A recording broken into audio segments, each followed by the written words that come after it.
we will have the public hearing on the FRIC.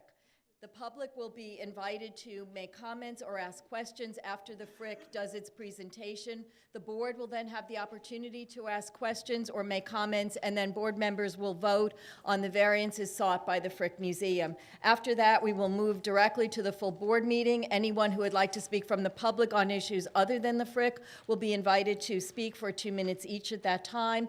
And then after that, we will go into executive session of the full board. And at the very end of the full board meeting, we will ask all members of the public to leave because we will be talking about and voting on a new potential staff member for the board office. So that's the agenda for this evening. Welcome. Thank you. This is Councilmember Keith Powers. Thank you. I am not the new staffer for CB8. Thank you, and I do know you have a busy agenda, and I was a committee board member, so I will do my part to keep it short so you can get home.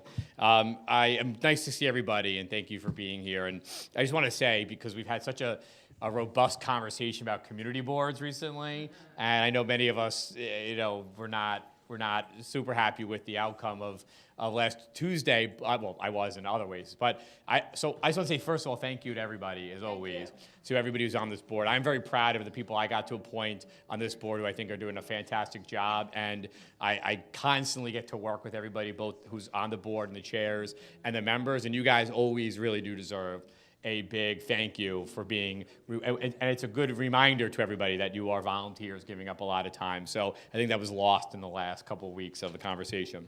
I wanted to just say a couple of things, but also just while I have them here and I see them in the back, I was going to talk quickly about the Metropolitan Republican Club and what happened a few weeks ago. I've said a lot about it, so I'm going to keep my comments short. I just want to recognize again the 19th precinct who is here. I think they're giving a presentation. You're going to hear about their NCO, which is a neighborhood community officers program that's being rolled out throughout the city. I'm very excited about it. I think it puts people into the communities more, being more responsive. And that incident, I think, also reflects the need to have kind of ongoing conversations in the community.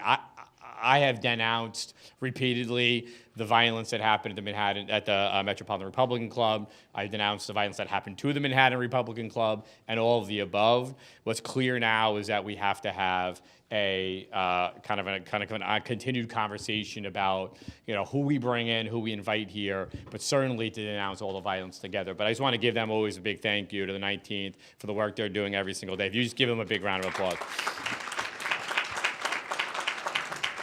So I'm going to talk just two or three things, and I'm going to let you go.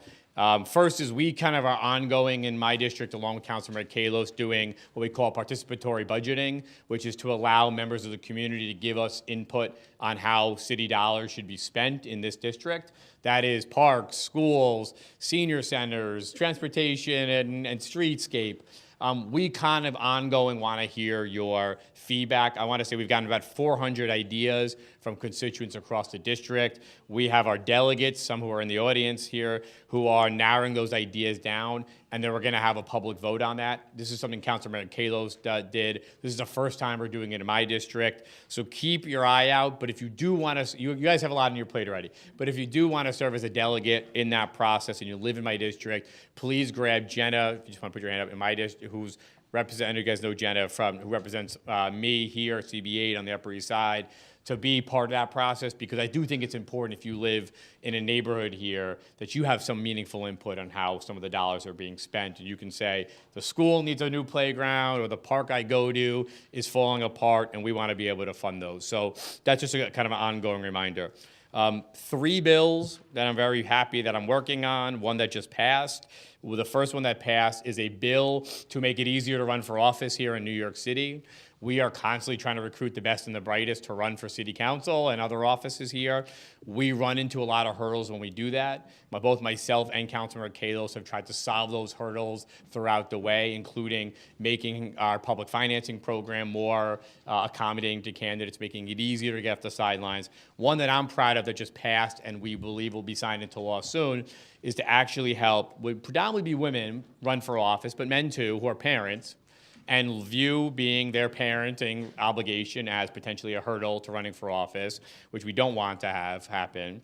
The state and the federal government have passed rules to allow child care expenses to be an allowable campaign expense with limitations and requirements and approvals around it. The city lacked that. But we have a very good public financing program here in the city, and we didn't want to be behind the state or the federal government in terms of running for office. So we just passed that last week, 2 weeks ago, and it's going to the mayor. We believe he's going to sign it, and we will be one of I think the first city and the first big city in this country to allow parents to be easier to run for office by allowing campaign finance to be more accommodating. I'm very proud of it, particularly at this moment where in the city council we have 51 members, but we only have 11 that are women.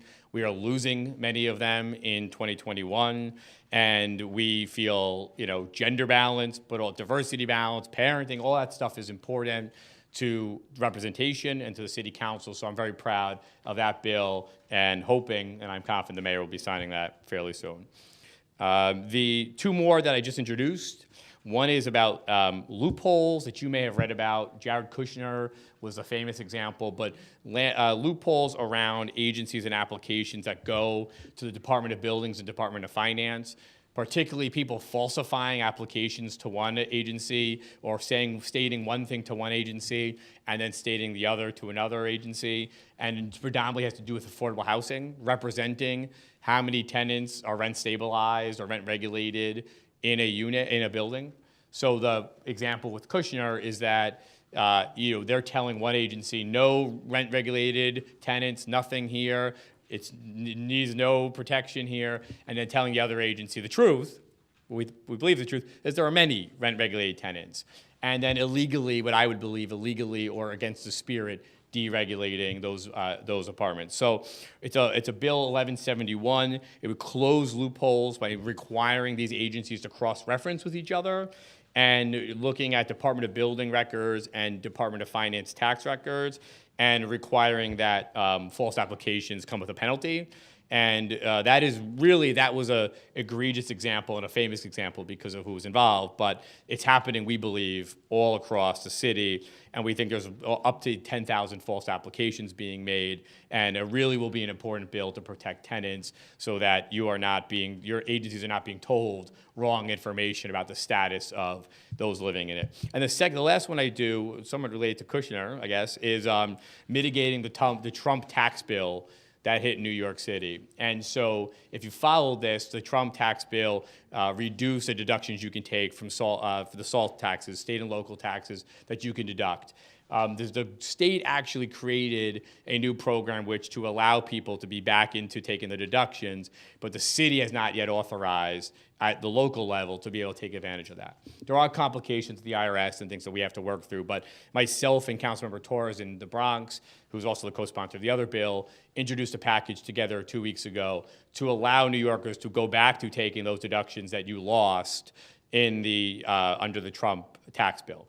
We have to navigate some of these issues with the IRS and what they're going to allow because they're really trying to enforce what he put in place. But we are trying to let the city take advantage of that so that this tax bill, which we think disproportionately hits both the blue states, but the cities and the counties around it as well, will be able to go back to where we were. And the last thing I'd say is, I'll just talk, I have a couple other things, but I'll just mention things.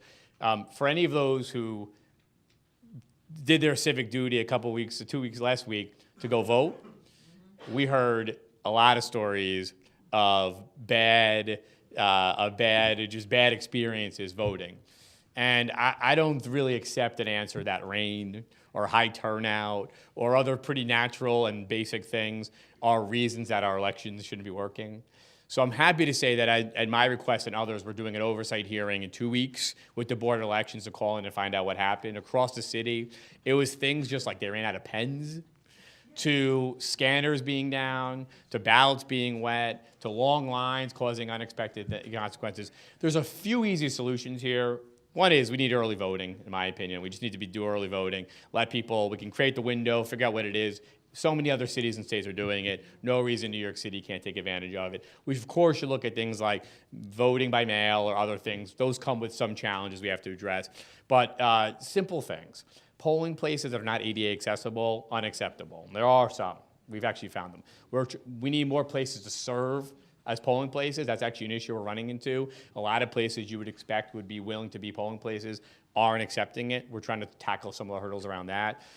We obviously have to always work on training for people working there, but I think a lot of people working there actually are trying to do the right thing, and it's just system is meant to be broken. And the last thing I think is I think we have to just radically change the way this Board of Elections is set up. It should be nonpartisan. It shouldn't be set up by Democrats or Republicans, get appointments to it. It should be a nonpartisan agency. We can figure out how to do that. The getting to yes is really important on that, and I'm hoping that as part of this process, we will work on that experience because 2020 is coming.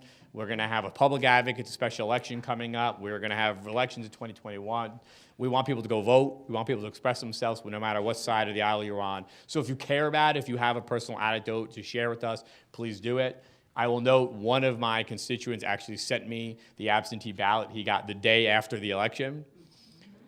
That's like incredibly unbelievable. He actually luckily came home from where he was. He came all the way downstate and voted because he's a civic-minded person, but that is not an acceptable outcome. So all the things we care about are dependent on elections and having those work well. So I hope you will share your own stories either with our office or come to the hearing we're having in 2 weeks to talk about that, because if we can't get that right, we got a long way to go on everything else, and we should not feel like that system is radically broken. So with all that being said, I want to just also come and say hello, wish you a happy Thanksgiving. As always, thank you to the board and the staff, as always, for the work you're doing, and I can take questions or whatever works. Anyone have any questions for the council member? Oh my God, you guys are so easy. I All right, just I wanted got one. Oh, yeah. I just wondered how many other people here were. Yeah, we probably had the same kind of experience, so we'll let you know. Yeah, thank you. And I say this, and I really mean this, like, I go to my polling places, I walk around, I go say thank you to everybody. These are also, I mean, it's paid, but it's not highly paid. And it's also somewhat of a civic duty to be the poll worker. We need people to be poll workers. We always need to make sure they're well trained, and that we're not overwhelming them. And one of the ways we can do that is really make sure we have more polling places and we don't have long lines and more neighborhood and closer walks. So, but thank you to you two, and shame on you. No, I'm just kidding. But we really do need more poll workers. So please do consider that. And scanners. And I will say, one thing I advocated for and we just got is higher pay for poll workers. So try to make it a little more attractive for people to either take the day off or spend their day in the polling place. I should tell you, we have a voting reform task force. I know. We have a lot of voting reform to do in this state. I would advocate early voting to come as one of the early priorities, no pun intended, because it will solve a number of issues and make it easier for people to vote, and I think that's incredibly important. So you'll be hearing from us. I'll be hearing. I'll come meet with you guys anytime. Thank you. Great. Thank you. Happy Thanksgiving.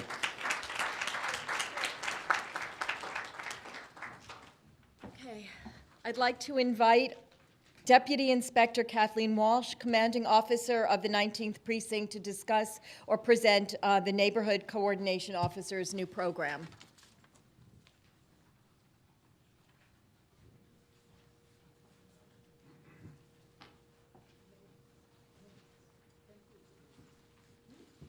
Okay, thank you. Good evening, everybody. Thank you very much for having us here tonight.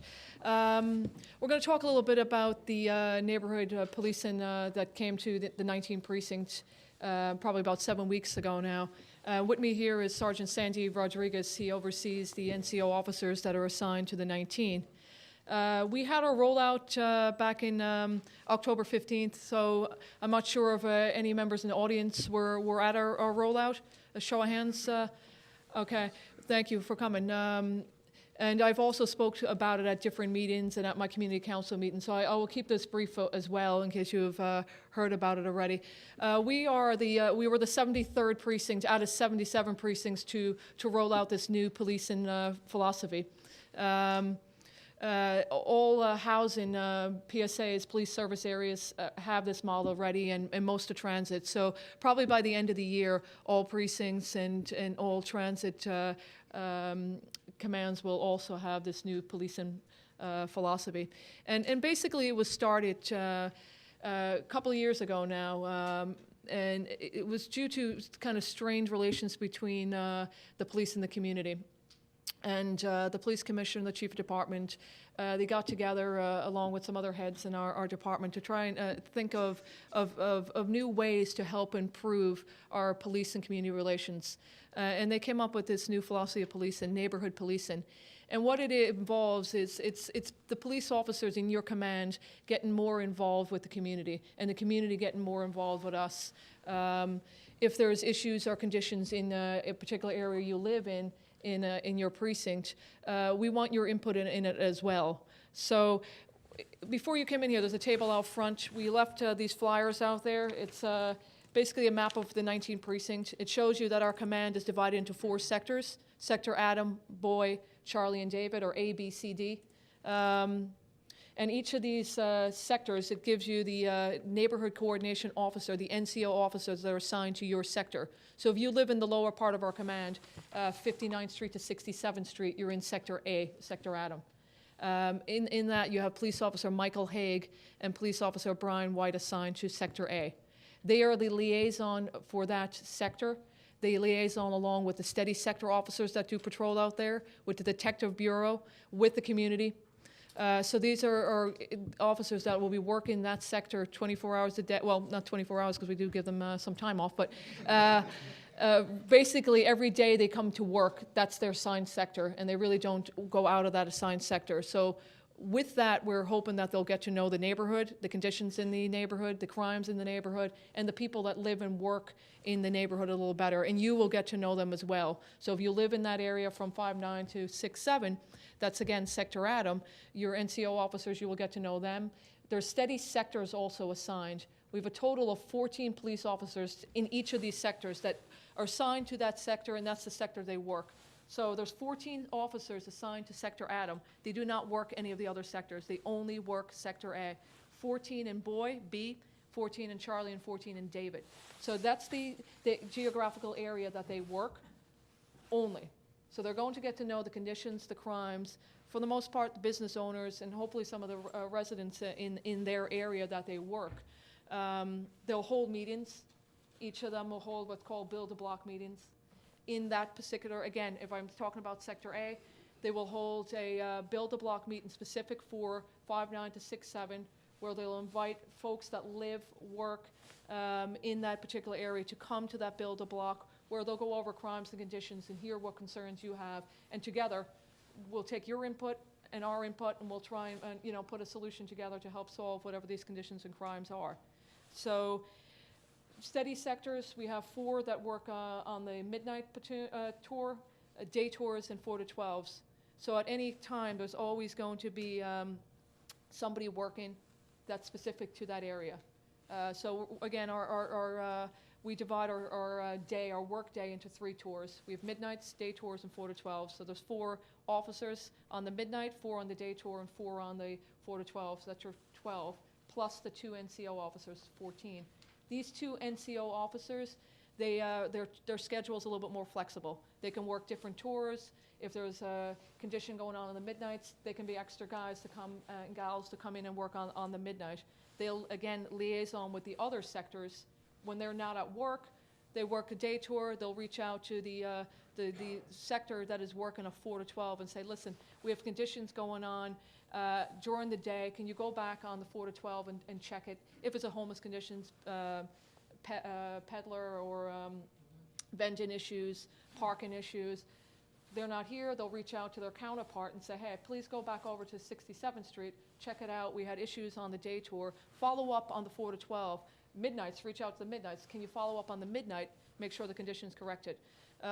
So it's just, again, a way for you to get to know your officers. Complaints from the community in the past has been, listen, we don't see the same officers all the time. We don't get a chance to get to know our officers. They don't say hi to us. We don't say hi to them. Or, there's a little disconnect. Some of the community might have been afraid to come up and say hello to the police officers. Police officers might have been a little afraid to interact with the community, thinking that, hey, the community doesn't really like us. So we're trying to really help and improve our relations with our community that we serve. So that's kind of why it started. And it rolled out it's probably 2 years ago now when the first command went to an NCO command. And it started in commands that were a little more, experiencing a little bit more of violent crimes, and in the disconnect between the police and the community was a little greater. So far, you know, the feedback we're getting from the communities that have had an NCO program in their area for a while has been positive. That they've been, listen, we see the same police officers, we see them walk in the streets, they come in to introduce themselves, we have their phone number. If you get this sheet on your way out, it has email addresses and phone numbers to all of the NCOs that are assigned to your area. So please make sure you have that. They feel like they can get a hold of us a little bit more easily than maybe they have in the past. And some conditions and stuff, the neighborhoods didn't want to, they thought they were bothering us by calling us or reaching out to us. They didn't want to call 911, they didn't feel like it was an emergency. Now you have your NCO officer's email address, you have their phone number. If it's something that you feel like it's not a 911 call, but you would like them to address it, a parking condition, a homeless that you see out that you feel may need help from us, and we'll go over and we'll try and get them their services and help that they need. So this is our 7th week, so you know, again, it's in the early stages, but I'm confident that you know, as we go forth, I think that you'll like it. You'll again get to know your officers that work in your area a little bit more intimate. So, Sandy, anything to add to that? Looking forward to working with everyone here, and hopefully you guys get to meet your officers. They're great, and they respond, and they're willing to help. So please, don't be afraid to reach out, even if it's say hi.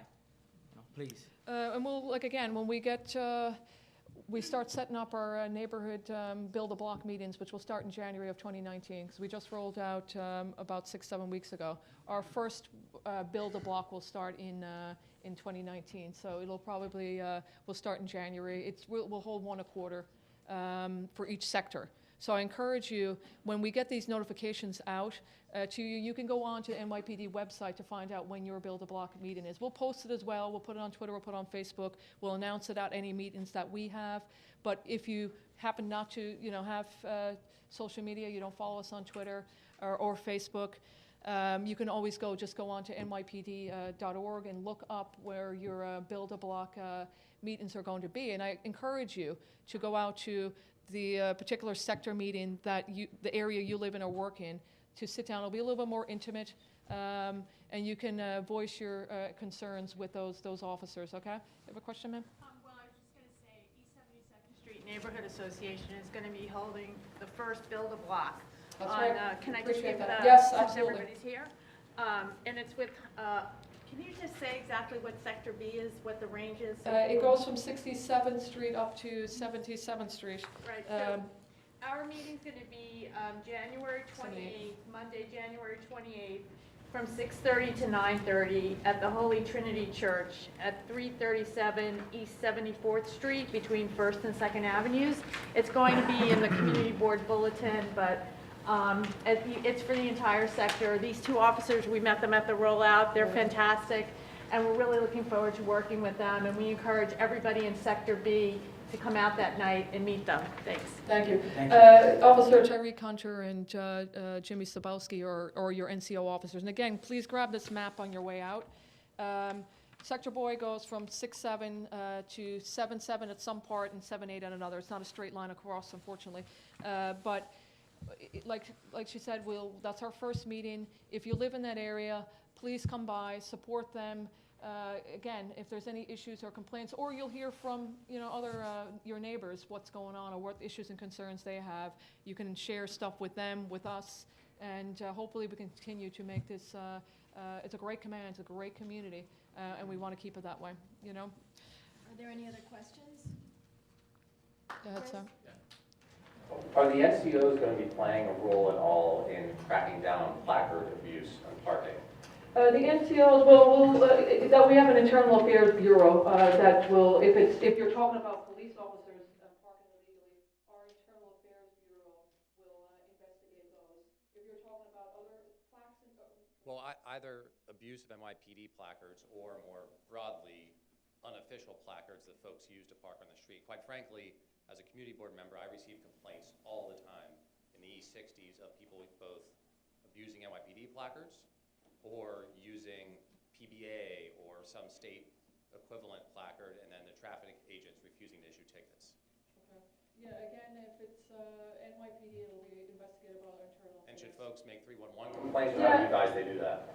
Well, you can make 311 complaints, absolutely, and it gets fielded to our internal affairs, okay?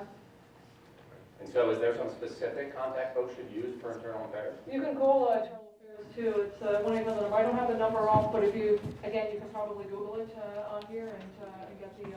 But they shouldn't be using the NCOs, I guess, is the response for that? Pardon me, sir? That we shouldn't be using NCOs for these kinds of complaints? Well, no, you can use them for illegal parking.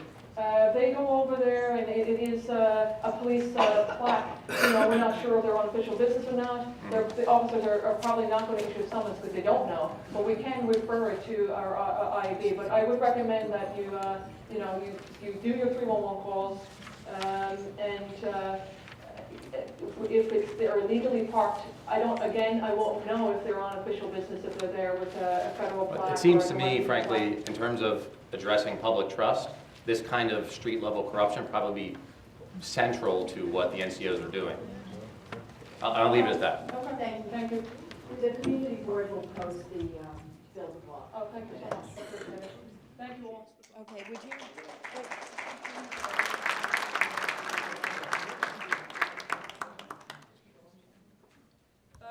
Here's a phone number for you, buddy. It's 212-741-8401. That's the internal affairs number. Can you get it again, please? Yeah, 212-741-8401. And obviously, yes, our NCOs will address parking conditions. We address crimes, conditions, quality of life. If it's specific to abuse of NYPD parking plaques, it will be referred to our internal affairs bureau. We're not going to have the police officers investigate in other police officers. It will go to our internal affairs overhead. Okay. Thank you all. Thank you so much.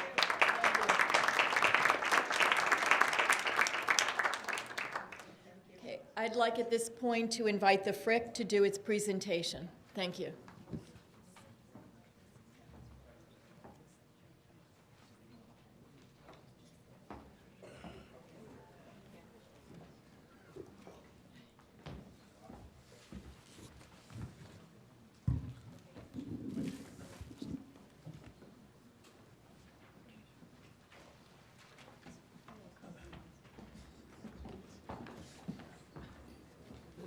There's also awareness microphone that you're welcome to use if you guys want to.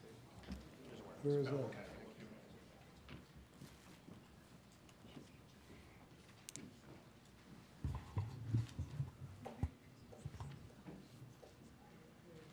Want to put the...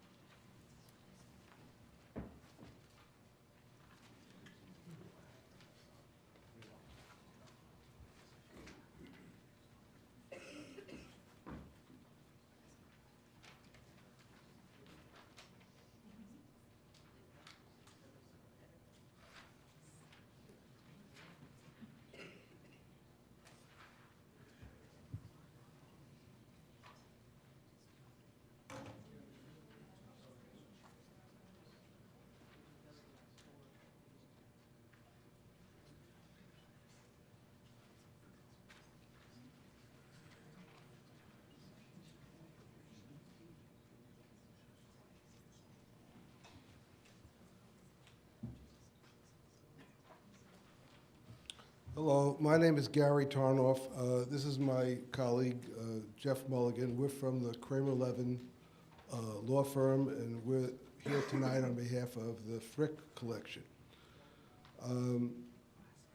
We filed on the Frick's behalf an application. Oh, okay. Is that better? Good. Do I have to start over again, or do people hear what I said? I'll start over again. My name is Gary Tarnoff. And this is my colleague, Jeff Mulligan.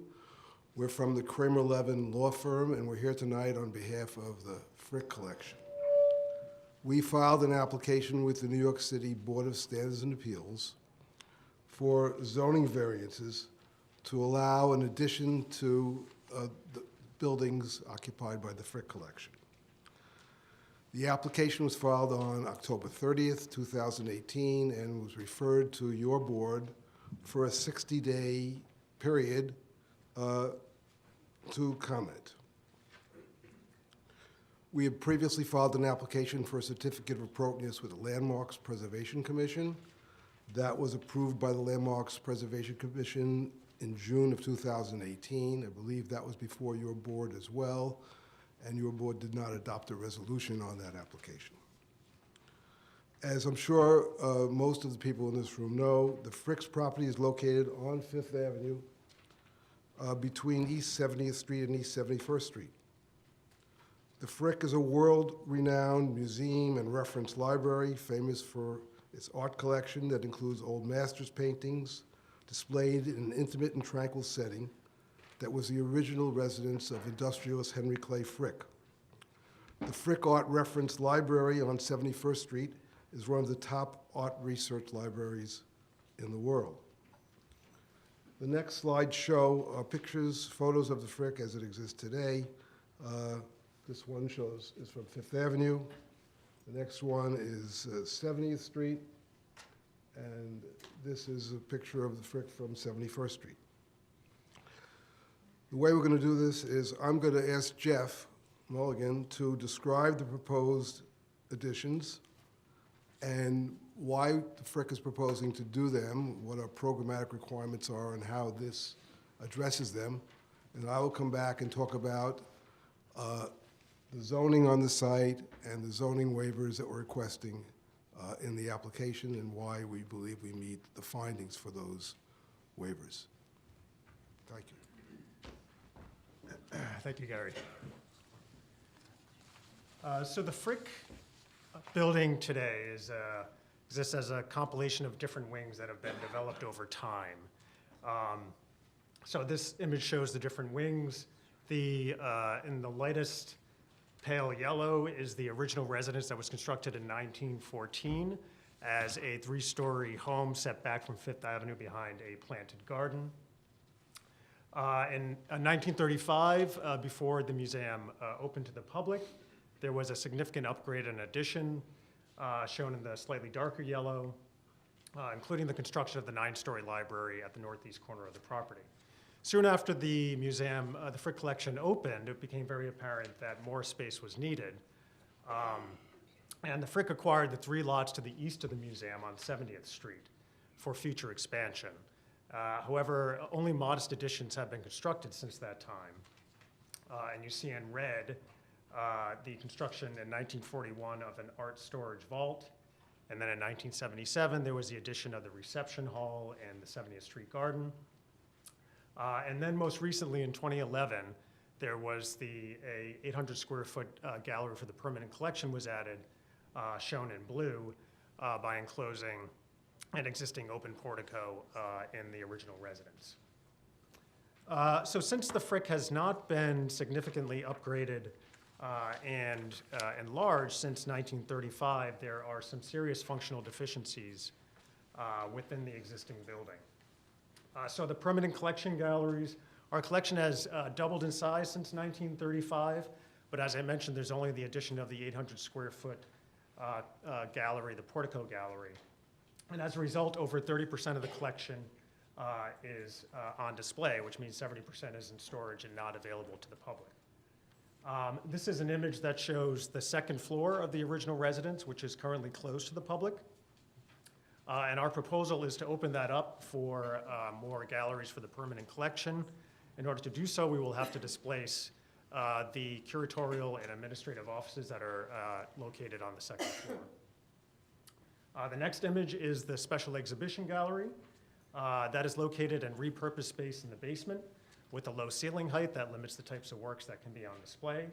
And there's also no ADA access to the below-grade gallery. The next image is the art conservation studio. So the conservators are responsible for the preservation of both the original house as well as the Frick's collection. And the conservators are currently located in a 300 square foot repurposed room from the original residence, which was a servant's quarters. And given that size, it's difficult to conserve works that are large. There's limited natural light. It's not adjacent to an art service elevator. In fact, there is no art service elevator, so that limits the types of works that can go up to the conservation studio. And the book and paper conservation spaces within the library are also similarly compromised. They're in repurposed library stacks and in corridors, and the stacks are only about 7 feet high, so it's very constrained. And there's also no service elevator in the library. There's been significant growth in the education programs over the years to where we have seminars and lectures and guided group tours for school groups. There's no dedicated space for the education programs, however, including the processing and orientation of the groups when they come into the Frick. This image, if you can see it, is of a coat rack that has to be wheeled into the reception hall, which is already crowded, in order to accommodate the school groups when they come in. And then finally, visitor services. Attendance has steadily grown over the years to the point where we have 2.5 to 3 times as many visitors as we did in 1935. The reception hall is undersized to accommodate the current visitors. There's also no cafe, which has become an expected amenity for museums of this caliber, and it's also one of the top requests from our visitors. And perhaps most significantly, the Frick Museum and the library are not ADA accessible. So this shows the proposed addition, which will address the serious, long-standing functional deficiencies of the building. The floor area is pushed back to the center in the eastern portion of the property, away from the existing facades, which will reduce its visibility from the surrounding streets. So what we'll be adding is a 1-story addition above the reception hall, a 2-story addition, let's see if this works, 2-story addition above the museum. We'll be extending the library floors approximately 22.5 feet to the south, and there'll be a 3-story connector between the library floors and the museum. And by adding 2 stories above the existing museum, the Frick will step up in height from the 3-story, and the 2-story addition above the museum will provide a transition from the 3-story original house to the 9-story library. This is a section that shows, it's cut through the museum. This is 71st Street, this is 70th Street, and this is the addition of the 2 stories above the museum, and this is the addition above the reception hall. So as I mentioned, on the 2nd floor, we will be converting the original interior, domestic interiors of the Frick residence to gallery space for the permanent collection, which will increase the gallery space by approximately 25%. The existing offices that are on the 2nd floor will be relocated to a new 3rd floor, freeing up the space. And on the 4th floor will be a new art conservation studio, which will have higher floor-to-ceiling heights to accommodate those larger works. It will have improved natural light, which is very important for the certain types of treatment. And it will be adjacent to a new art service elevator that will allow the art to come in through the basement, into the prep and handling spaces, and up to the conservation studio on the 4th floor, and also to access the galleries on the 1st and 2nd level. We'll also be enlarging the reception ceiling slightly so that we can have a full floor-to-ceiling height on the 2nd floor. This will be the upper lobby, which will connect to the galleries on the 2nd floor, as well as a new cafe that I'll talk about in a minute. We will also, the museum will now be equipped with ADA accessible elevators so that visitors can come in on the ground floor, go up to the 2nd floor, to the cafe and the galleries on the 2nd floor, and down below to a new auditorium, as well as restrooms and coat check in the lower level. And this is an image of the library, and in yellow is the addition, the extension of the floors to the south, about 22.5 feet. This is 70th Street, this is 71st Street. And much of the library will be repurposed to make it more efficient for our program, different programs, both for the museum and the library. A lot of the library today houses stacks which have very low floor-to-ceiling heights. Many of those stacks will be removed, relocated off-site. Some will be relocated into the lower levels, and that will free up space for higher floor-to-ceiling heights and more efficient use of the different programs. So on the ground floor, we'll have an education suite where the students will come in with a reception area and orientation space, as well as a new classroom. On the second floor will be devoted to space for the library's public programs, as well as that new cafe. On the upper floors, we will have consolidated, more efficient library conservation spaces and more efficient office spaces and meeting rooms. I should also point out that the library will now be equipped with an ADA accessible elevator and interior egress stair, which is really one of the reasons why we need to add this floor area. So the elevator will be in here, which displaces usable space, and so we need to extend the floors to recapture that space. And so with the reprogramming of the library and removal of the mezzanines, there's actually a reduction in the square footage of the library by about 7,700 square feet. So in the end, that combined with the additional floor area results in a net increase of approximately 11,505 square feet with the addition. So now I'll turn it over to Gary, who will talk about the zoning. It's not the time for questions yet, thank you. Thank you, Jeff. Let's go to the next slide. So the Frick is on what's called a split zoning lot. The frontage on Fifth Avenue is in an R10 PI district, Park Improvement District, to a depth of 125 feet, which allows an FAR 10 times the size of the lot. That's what FAR is, and a height of 210 feet, either at the street line or at the existing building line.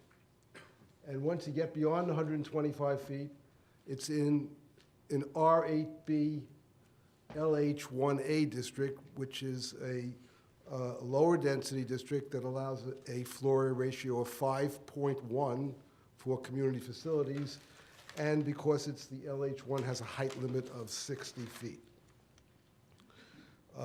The existing museum and the library building have a total zoning floor area above grade of 100,000 square feet.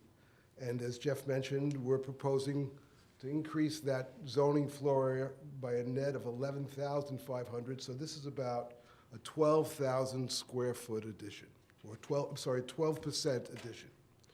So what's interesting and I think significant is zoning would allow on this site, if it wasn't a landmark, 302,000 square feet of additional floor area. So if the Frick wasn't there, there could be a big apartment building with a street wall along Fifth Avenue and with street walls on the side streets going at least back to the 125 feet, and then lower-rise buildings beyond that.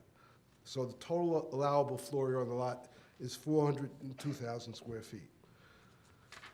The reason why we're at the Board of Standards and Appeals is because although we have all this available floor area, we really would not be able to put it in a place that's approvable by the Landmarks Preservation Commission. And we certainly don't need to build all of that floor area, but this building was built before zoning. It was enlarged. The John Russell Pope edition in 1935 was before the current zoning ordinance. And the places where zoning would allow us to make any enlargement to the building are not places that are approvable for a building of a distinguished landmark such as this. So in order to obtain approval from landmarks, any addition could not alter any of the street facades, nor do we want to do that. Let me be very clear. As I said, zoning would allow us to build up at the facade to at least 150 feet and then set back on the avenue frontage. That's not what the Frick wants to do, nor would we want to build in the garden on Fifth Avenue, which is also allowed by zoning. So if we're setting back from the street facades, the only real place that we could build is sort of in the middle of the lot in the R8B district, and that's where the Landmarks Commission issued a certificate of appropriateness for an addition. That triggers a number of zoning waivers, which are technical in nature, and I will try and I'll describe them briefly. The first waiver, I think that's slide 13, is a street wall waiver. As I said, There are mandatory street walls, both in the R10 where we're not adding, and in the R8B also. If we're building up, zoning would require us to build up 55 feet high at the current street wall, and then we could set back. So we're, sure, why don't you use the pointer? So this is the existing street wall here, and then over here, and the proposed street wall setback are in the thicker orange line. So rather than build at the street line or at the building line, we're setting back, and that suits the frick, is better for us programmatically, but it's also better for the architecture of the building. So that's the first waiver. The second is a waiver of lot coverage. On the avenue frontage, it should be noted that we're allowed to cover 75% of the lot. We're only covering 43% of the lot with the existing building. In the mid-block, in the R8B, the coverage is just about a little under 70%. 70% is what is the maximum. The proposal would add another 6% to 76%. That's where you see number 2. That's where we're adding lot coverage. The third waiver is waiver of a rear yard equivalent. Because, as I said before, the building was built before zoning, it doesn't comply with the rear yard requirements. Once you get beyond 100 feet from Fifth Avenue, the current zoning requires that there be a 60-foot wide strip in the middle of the lot where there's nothing is developed. That's already occupied, and that's, as I said, the place that has the least impact on the building to add additional floor area. So we would be asking a waiver of the rear yard equivalent requirement. And the last waiver that we're requesting is a waiver of the 60-foot height limit. Where you see the number 4 on the two-story addition, the height limit is 60 feet. We would be going up to 68 feet, so it's an additional 8 feet for the 2 stories there. And in the rear of the existing library building, we're matching the height of the library, which is 109 feet. So in connection with the zoning variance, we're required to submit to the BSA a complying scenario, which shows what we could build on an as-of-right basis. So we, as I said before, because of the confluence of the existing original building and the where zoning lets us put bulk, we concluded that we really can't build any addition outside of the building envelope on an as-of-right basis. So our as-of-right study looked at what we could do inside the building, which is basically similar to what we're doing inside the building. We're excavating as much as reasonable, repurposing to build a new auditorium. We're repurposing spaces for book storage and for other facilities below grade under the garden. We're moving book storage underneath the garden court. And this drawing, this bar chart shows the program areas that the Frick has and what we'd be able to do on an as-of-right basis inside the existing building envelope that we think is reasonable to do, and what we would do under the proposed program, under the compliance cert, which doesn't meet many of the programmatic requirements of the Frick. So what do we have to prove to the BSA in order to get a variance? Well, there are 5 findings that the BSA has to make. The first one is that it's a unique site that creates practical difficulties in complying strictly with the zoning resolution. The presence of the existing building built before zoning was in effect and enlarged before the current zoning resolution, that's an individual landmark in an historic district which can't be altered in a place that zoning allows us to alter it, to use any of the available 300,000 square foot floor area, to our mind, and I think based on precedents, demonstrates the uniqueness of the building, of the conditions that creates a practical difficulty. We can't build in the R10, we can't build at the street line, we can only build in the areas that Landmarks gave us a certificate of appropriateness to build in, and we did talk to them about these other areas as well. We have to be away from the facades, and so I think we meet the uniqueness finding. The next finding, the B finding, doesn't apply to a not-for-profit like the Frick. The third finding is that the variance will not alter the essential character of the neighborhood. and not substantially impair the appropriate use or development of adjacent property. So, as I mentioned, the fact that the Landmarks Commission found this addition to be appropriate is a factor that the BSA would consider on whether or not this is adversely affecting the character of the surrounding area. The proposed use is not changing. The plan is to obviously to keep this as a historic house museum and show the original collection and only enhance the experience of the public.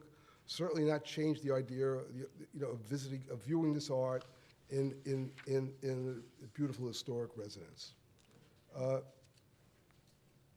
The setbacks that we're talking about will preserve the existing facades and minimize any change or the appearance of any change to the building. The addition at the top of the library will not increase the library's existing height, and the two-story building is only 68 feet to the roof. We have a slide. Could you go to the next slide? This slide, I think, is quite interesting from the standpoint of whether or not this would affect the character of the surrounding area. This shows the heights of all of the buildings on both sides of 70th Street and 71st Street next to the Frick. And you can see that there isn't one building that complies with the 60-foot height limit, other than the Frick. The buildings directly to the north of us on 71st Street and to the south of us on 70th Street are over 120 feet in height. The buildings to the east of us are all between 60 feet and 80 feet or higher. And with respect to the rear yard equivalent, that's been marked out on the second drawing there. You can see that every single building that's on between 70th and 71st Street doesn't have a complying rear yard because it extends into the area where a rear yard would be required. So from the standpoint of the existing built context, it would be hard to argue that what we're doing adversely affects the character of the surrounding buildings and the streetscape between these two, between 70th and 71st Street. There's a finding required, I don't know if you want to go back to that the hardship is not self-created. Again, this is a building that's been here since for over 100 years. The zoning came afterwards. The Frick did not create the problem. It was created by the fact that it was a landmark that is, and zoning doesn't allow us to build where we can't build, as I said, because of landmarking where zoning would allow us to build.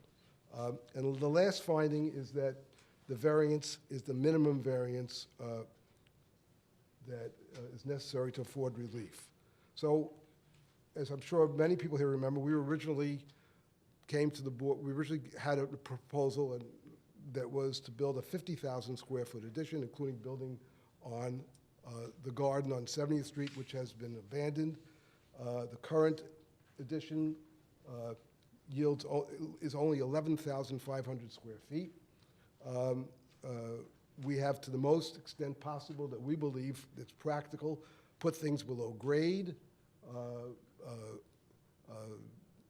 or excavating underneath the 70th Street garden, which, by the way, will be completely restored to it, and we're putting our auditorium there. Anything that could be below grade, reasonably, we're doing. We were asked to take out some of the stacks. Those are being stored below grade, so that we're now repurposing some of the area in the library building. 2.5 stories of stacks are being taken out. And even doing all of this, again, we've reduced the size. We're not addressing all of our needs. We don't have a loading berth. Most museums of this size would have one. That would be very convenient for us. That's not being accomplished by this, and other things aren't being accomplished as well. So we believe very strongly that this is the minimum variance necessary to afford relief. And that's our presentation. We have Frick representatives, our architects, environmental consultants are all here if there are questions. Thank you. Members of the public, if you have any questions, Judy? Yes, I have two questions. I live on either one of those streets. I guess my first question would be, do you expect the foot traffic to the museum to increase, or tell me about what your projections are on that Well, after the addition. I will answer that, and if someone else from the FRIC feels that they want to expand on that, I will ask them to come up and do that. But basically, this is not designed to increase the visitors. It's to make it is to for visitors to have a better experience, and perhaps people will stay at the FRIC longer because now they'll be able to go up to the second floor and see additional parts of our collection, additional historic rooms that they'll access through the grand staircase. So we think people will stay longer. We're not anticipating having more shows or additional shows. We're not anticipating an increase in attendance as a result of it. Okay, and then my other question was, my memory isn't so good from the last presentation because I didn't remember that the reason you needed the extra footage in the library was because you're putting in a handicapped elevator. So I was really very happy to hear that, but can you tell me how this proposal compares to the prior one that you did a number of years ago? Well, yes. The prior proposal, as I think most people remember, we were building on the 70th Street Garden, and we were adding a total of 50,000 square feet of floor area above grade. And this one, we're adding 11,000, so this is less than 25% in size of what was above grade of what was originally proposed. Yes, ma'am. I want to ask about the cafe and how you predict deliveries. I live right across the street. I can't Speaking at my- imagine Repeat the how question, food will be please. delivered. I'll repeat the question. The lady asked about deliveries to the cafe and how they would be made. It'll be ongoing. I mean, Joe, do you want to come up and? This is Joe Shatoff, who's the Deputy Director of the FRIC, Chief Operating Officer.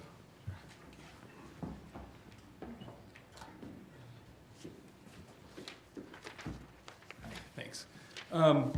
So we recognize there's concern about the cafe.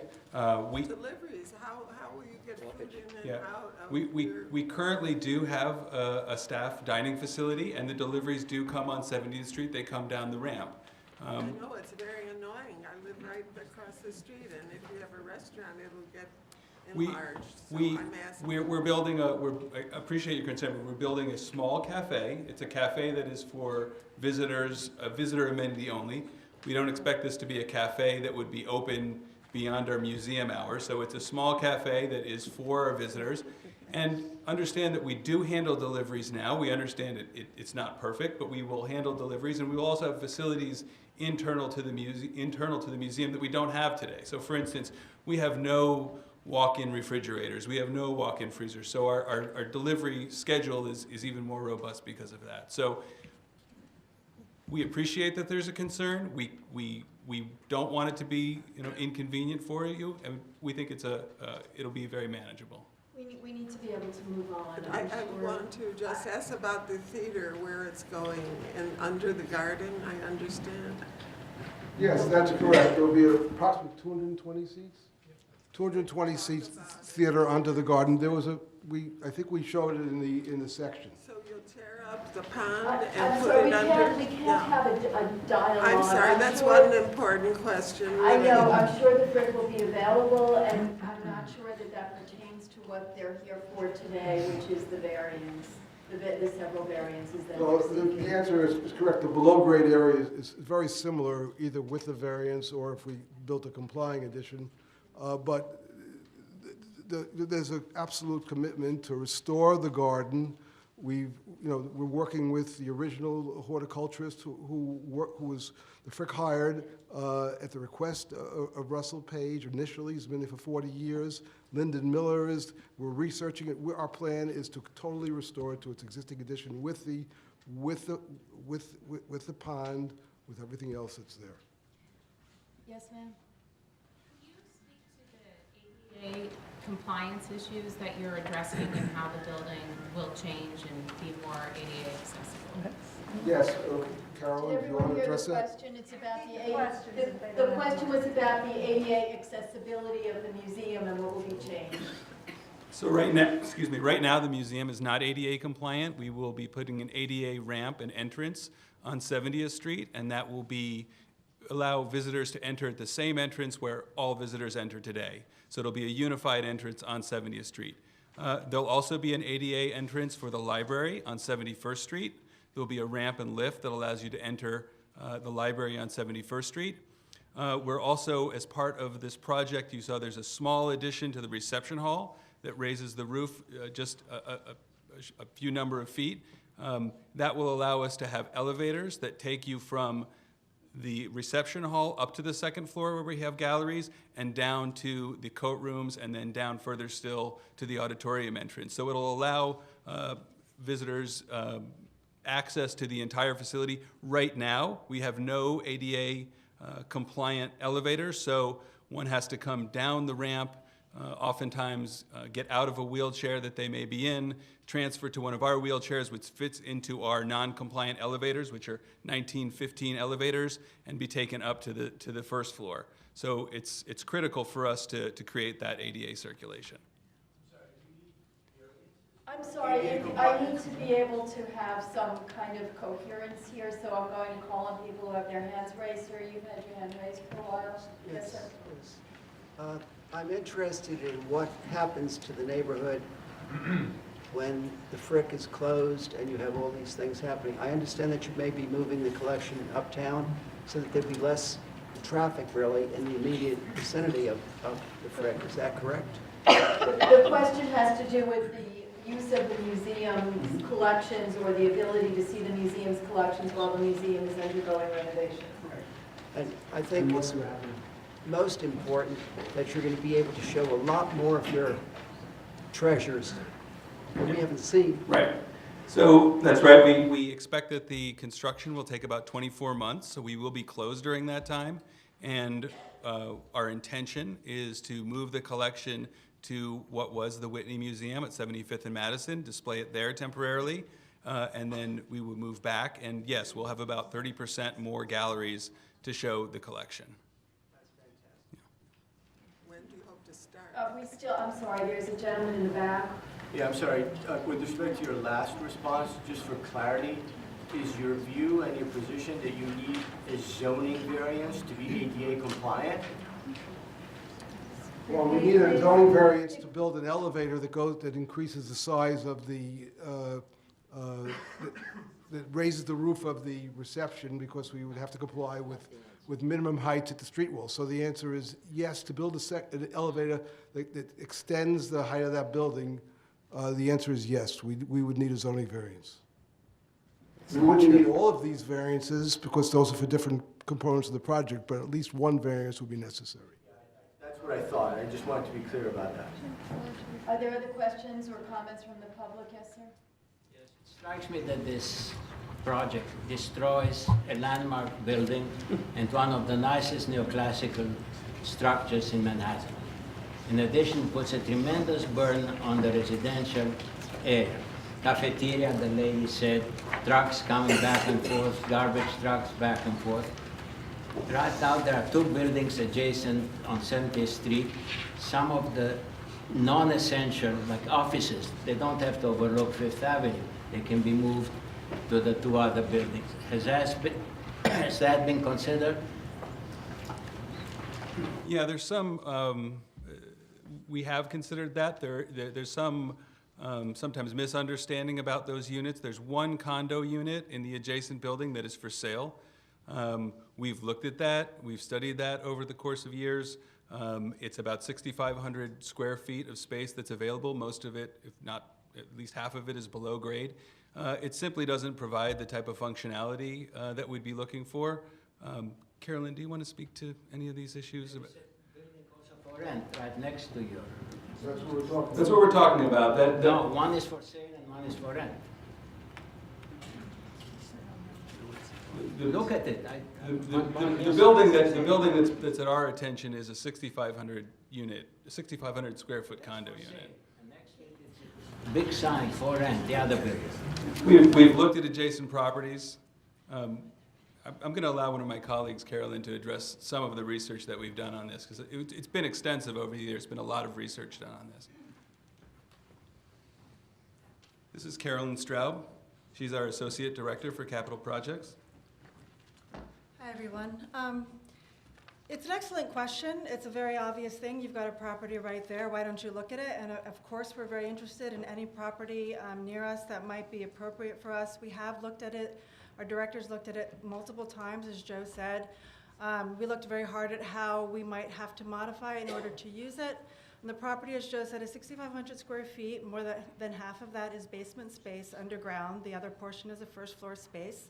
None of it is ADA accessible. We looked at it for a potential office use. If we were to convert to offices, we would be required to make the whole property ADA compliant, which of course we would want to do as well.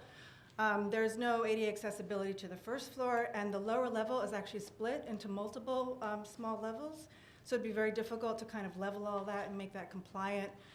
So it's really space, more than half of which doesn't have natural light, so that would be difficult to use for things other than storage. It has all these multiple levels. It's a landmarks issue. So we did look at it very hard, and it doesn't mean that we wouldn't be potentially interested in it in the future, but it really doesn't solve our need, and our needs for which we're looking at the variances for specifically have to do with above grade space for programs that require natural light. We decided it was better to use our permanent on-site space that we already have below grade and to repurpose that. We are repurposing 60,000 square feet. Someone asked about how this plan is different than the last plan. That's a very significant difference. We were not doing that previously. Now we've looked very hard at our existing space. We want to be efficient and practical. We're repurposing 60,000 square feet of basement space for all of those below grade spaces that do make sense, an auditorium, storage, kitchen, lots of things we're putting down there. And so that space really doesn't answer the needs for which we're asking the variances. Natural light these days can be duplicated 100%, underground, wherever. So I appreciate your question very much, but we have to be able to move on. I guess I had to answer. Thank you very much. Thank you. Yes, ma'am? I'm hearing a lot about our needs, meaning the Frick needs. I am not hearing about the destruction of this music room, which is a treasure of New York City, unique to New York City with the best acoustics, and the destruction of that music room to be able to build high building, which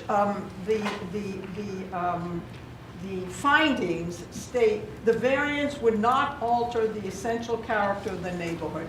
To build a high structure on the roof, destroying the music room in the process, shows that proper alternatives, for example, as building underground, have not been adequately considered, nor has an environmental impact statement that's independent and transparent been made that also takes into account the many, many elderly residents of that neighborhood. It's all about our needs, the Frick. I find that the hubris is really astounding, and forgive me, because I am a member of the Frick. Sure. We'll talk about the music room. I mean, I would say that it's not a decision that the museum came to easily. It was carefully considered. We looked at all of our needs. It is a room that a lot of people have a lot of feelings about, and I appreciate that, and we appreciate that. But we had to look at the various program purposes, needs that we had, and we understand that we can have a great auditorium below grade, and that's what we intend to do, and that we needed that space for special exhibitions, and that space for special exhibitions should be located, one, adequately sized, but two, located in a place that it could be easily accessed and could relate to our permanent collection galleries. Our special exhibitions directly relate to our permanent collections. We don't look to do blockbuster shows that simply bring in people off the street. We really are very specialized. So we recognize that the music room is a special place and people have feelings about it. And we hope we'll be able to repurpose some of that room in other areas of the museum. Yes, sir. Did I hear correctly that the garden will not be available for viewing because you're building underground during the 2 years of construction? That's correct. We will restore the garden. Right now, important to recognize that the garden. It's a beautiful garden, but it's not a garden on the ground. It's actually a roof garden at grade level. So beneath it is the original foundations of those townhomes that were there. And beneath it, there's quite a bit of deterioration. We've got leaking. It's leaked since it was built. It was never really built as a permanent garden. It's become a permanent garden, but it wasn't built that way. So it's really deteriorating beneath it. We have to fix that. So we will take that up. We will do the work that we need to do below it, and then we will put it back and we'll restore it, and it'll be restored as it was intended to be. Yes, ma'am. I'm just curious. A 501c3 is not required to have a cafe. It doesn't further your purpose. So I'm not really sure on D, when you said D, how you haven't self-created it. Because you have, because a 501c3 museum does not need a cafe. And two, the whole point of having administrative offices is self-created by you, because administrative offices of a museum can be anywhere. You don't need your finance department or anything like that to be on a top floor of your museum. So this, to me, you just self-created this. You want a cafe. You want to put your administrative offices in there. But there's absolutely, as a 501c3, no requirement that either one of those things be there. They don't further your purpose to serve a coffee. It doesn't serve a purpose, except to make you more financially accessible. I respectfully disagree. I believe that serving the public who comes to the Frick and giving them an amenity that they could use when they're enjoying the art and enjoying the experience of going to the Frick, will enhance their experience and serves the purposes of the museum. I want to address the office issue because it's a question that's come up and it's a reasonable question. We do have administrative offices at the Frick. Most of our offices and most of our employees are actually curatorial employees, they're research employees, they're people that work in the library. So they're people that, let me finish please, so they're people that run the, sure. The Frick generates an awful lot of interest and passion and concern, and I recognize that there are both people here in favor of what the Frick is asking for and people opposed to it. But in order to be able to not only have a dialogue, but provide the information that the public needs and that the board needs to be able to vote on the 3 variances, I need to ask for civility and respect and to allow each other to finish either the questions or the answers. Thank you. So most of our offices are support offices. They're people that interact with the collection, either caring for it or interact with the visitors. They're people that interact with our patrons, with our donors. They're people that work on all sorts of things that go on a daily basis in the museum. You're correct. We do have a certain number of what one might think of as purely administrative office areas. Those are finance and HR. But I want to be very clear. It's a small staff of people. And if we were to remove that small group, it simply wouldn't have an impact. We're actually not increasing the amount of space that we're dedicating to administrative employees. The small increase that we're showing for offices is really for curatorial and research purposes, and they're by and large staff that we already have in place that are very underserved by the facility. Yes, ma'am. You addressed foot traffic, but you didn't address other kinds of traffic. Now, I see that you've increased the educational facilities. What are you proposing to do about school buses? Are they going to be parked on the blocks and driving up and down the streets? That would affect our neighborhood. Well, there already is a large education program. We don't have any dedicated education space. So it's not anticipated that we're going to increase the number of schools or visits by school students. We just want to give them a better experience, have a classroom, have a place for them to put their coats, and have a better experience, but not increasing in a significant way, certainly the educational activities at the Frick, which are very important to the Frick. Oh, sorry. Go ahead. I just wanted to add a little information to that. Most of you probably know we only allow children over 10 to come to the Frick because of the unique nature of the house. And as a result, our student programs are middle school and high school. Most of those students come by subway or public transportation. Right now, we have about on average 1 school bus a week, and we expect that traffic to stay the same. Yes, sir. Yes. When do you anticipate starting construction? We would like to start construction in mid-2020. And as I said, it's about a 24-month construction period. Yes, ma'am. Yes. I had a question. You mentioned the elevator on 71st Street to the library. How does that affect parking on the street? It doesn't impact it at all. There's no impact. We're creating an ADA entrance on 71st Street. There will simply be a ramp in the sidewalk that takes one down to a lift and then into the reception area of the library. No impact on parking. Yes. Yes, sir. Yes. May I use the microphone? I urge the board strongly to review the Seldorf architect document that is behind this schematic that's being shown. The attorney stated clearly, and it's been stated in previous meetings, that the objective was not, we're not interested in having more visitors, we're interested in showing art and so on. But if you really do the math on the supporting documents, it's clear that the increases in the space relate to visitor services. They're up 100%, office space up 30%. None of this foots to the arguments that were put forth to the community prior. And the exhibition galleries, despite having a collection that's twice the size, only garners a 25% increase. So I would urge all of you to take a look at that document carefully, because it doesn't the space usage that's outlined doesn't exactly match what they're saying or what the needs of the Frick actually are. And the second thing I would submit, that modifying this number of zoning provisions and granting this level of variances, I think sets a very dangerous precedent in our historic district. Thank you. Is it possible to respond? Yes.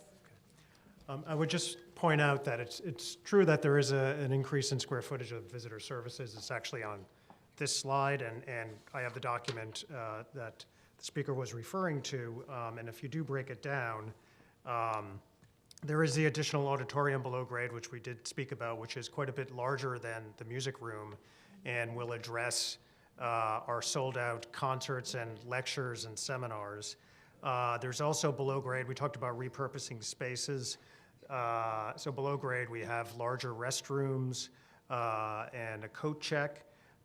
So there is an increase, but there's a reason for that increase in terms of visitor services. If I could speak further to that, I think it was said before, a lot of what we're trying to put forward is to answer current needs. It's not to look for additional audiences. When we opened, we had about 130,000 visitors. We now have between 250 and 300 visitors. And many of you, since you live in the neighborhood, have probably seen the lines forming outside our door, backed up onto the sidewalk, which is very unpleasant both for the visitors and for the residents. And we are doubling the size of the reception hall so those people can wait inside, as well as greatly increasing the number of restrooms and coat rooms, which obviously goes along with that. So we have already made these increases in terms of our visitorship, as well as the employee question. And these variances that we're asking for are really to meet our existing needs, and we're not increasing our special exhibitions program. We are showing more of a permanent collection, but from our colleagues, we've learned that attendance is often driven by special exhibitions, and our special exhibitions exist to support our permanent collection. So there's no change whatsoever in our mission, and so that is the reason we don't expect additional visitors. Yes, ma'am. Are you closing the streets, 70th and 71st Street during construction? No, we won't be closing the streets. Yes, sir. Could I just say that the response about no additional visitors is just inconceivable.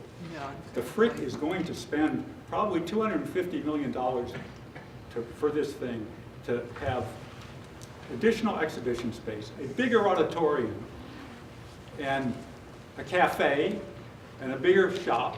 It's just inconceivable. It doesn't make any sense to a normal person to hear them say, we're just going to service our existing visitors better. it just doesn't make any sense. Obviously, there will be more people coming, and their environmental statement doesn't take that into account, and everything they're telling you tonight doesn't take that into account. They're just trying to blow it past us. I'm sorry, I just don't think it makes any sense. And if you look at, saying, and by the way, you've had more visitors when you had blockbuster shows. You had 350, 375. So people know about the Frick, they want to come, and I think your statement can't really be justified. I think it would be, I think it's reasonable to expect that when we reopen, there'll be an interest and there'll be an increase in visitors. There's a trend line for visitors over a number of years, and obviously we look at that and it goes up and down, and it largely goes with the popularity of our exhibitions. Our exhibitions are scholarly in nature. They're not intended to drive visitation. Obviously, we hope people that will come to see the exhibitions. We hope people will come to see the museums. And when they do, we want to make sure that they have a good visit. And it's reasonable to think that we would have a cafe to service them. So I understand your point. I just respectfully disagree. I'd just like to add to that, because I think what you're saying is quite reasonable, and I'd say internally we asked the same questions. We said, well, we're putting a lot of money and effort and hired an excellent designer to do this. Won't more people come? And so what we did was we did what we thought was the best research we could do. We went around to our peers and our other museums who have recently done projects, including the Fogg Museums at Harvard, including the Gardner Museum, including the Morgan Museum, including the Cooper Hewitt. We went to all of our colleagues and we asked them, because I don't think anyone has sort of that crystal ball to say this many people are going to come. It's hard to say. And we said, what happened with your plan? What happened when you closed? Did you lose a lot of visitors? Did you lose a lot of members? What happened when you reopened? We thought that was the best way to ask. And this is what they told us. They said, when we reopen, there's an interest, you get some press, people come, they're excited, but then after that, that first pass, once everybody has been once, it kind of goes back, to the people who really love you. They continue to come, and they said, because many of these museums wanted new visitorship, that was their goal. They said, we found that in order to get more visitors, we had to increase our program activities and especially our special exhibitions. And on the long term, that is what brought more visitors. So I agree with you, it sounds a little odd and it's hard to prove these things out, but we did the research. We spent 2 years talking to our peers, and this is what they told us, and it makes a lot of sense to us. Well, I would ask that you put that research on your website so people can look at it, because it just doesn't make sense. And even having extra visitors for 2 or 3 years, that still has to be taken into account in deciding what the environmental impacts will be. Do you have any information like that you could put in? It's all from meetings that we had, and we would have to talk to our peers, of course, and get their official numbers. But it's something that, Okay, I didn't know if you had a chart. Let me just ask you, because time is running on, and we also want to hear from the board members and be able to vote on this and then move to the full board meeting. If I could just ask the members of the public to stand up if you are in support of the Frick's expansion plans.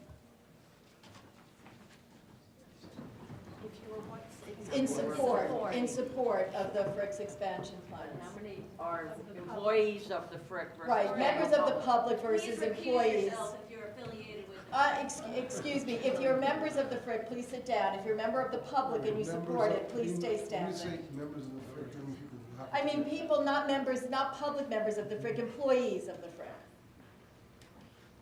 My mistake. Okay, thank you. And would everyone, you could sit down, would everyone, all the members of the public who are opposed to the Frick's expansion, please stand up.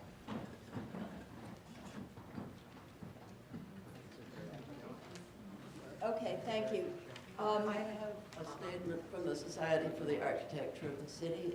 Would this be the right time to read it? Well, I didn't really call on you, but... No, I'm sorry, I'm raising my hand.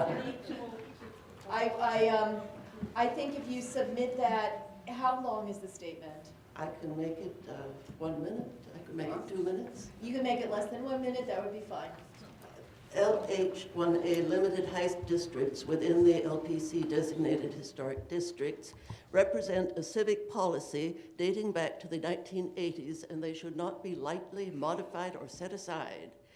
Our society, founded in 1983, worked for many years with Helena Rosenthal, the founder of the Friends of the Upper Side Historic Districts, and CBA board member Terry Slater, both of whom were champions of zoning resolution modifications that protected the built form of the historic districts and the environs of Central Park. I wish they were still among the living to speak to you tonight. Granting the variances that the FRIC is requesting will not serve the long-term interests of the Upper East Side Historic District or the surrounding neighborhood. Without impugning the motives of public servants who have accomplished good things in other circumstances, we believe that the policy decisions of the de Blasio administration in this instance were mistaken. The Landmarks Preservation Commission should not have approved this application, and indeed under the Koch administration, the LPC denied a comparable application for expansion on this same block at 22 East 71st Street. They did that because it violated the R8B limited height district. Thank you. Thank you very much. Okay, I think we have time for one more comment, and I'll ask not to applaud. One more comment, please. Hi, good evening. My name is Maureen Nash, and I'm a longtime resident of Community Board 8. I am in support of the FRIC's appropriate application.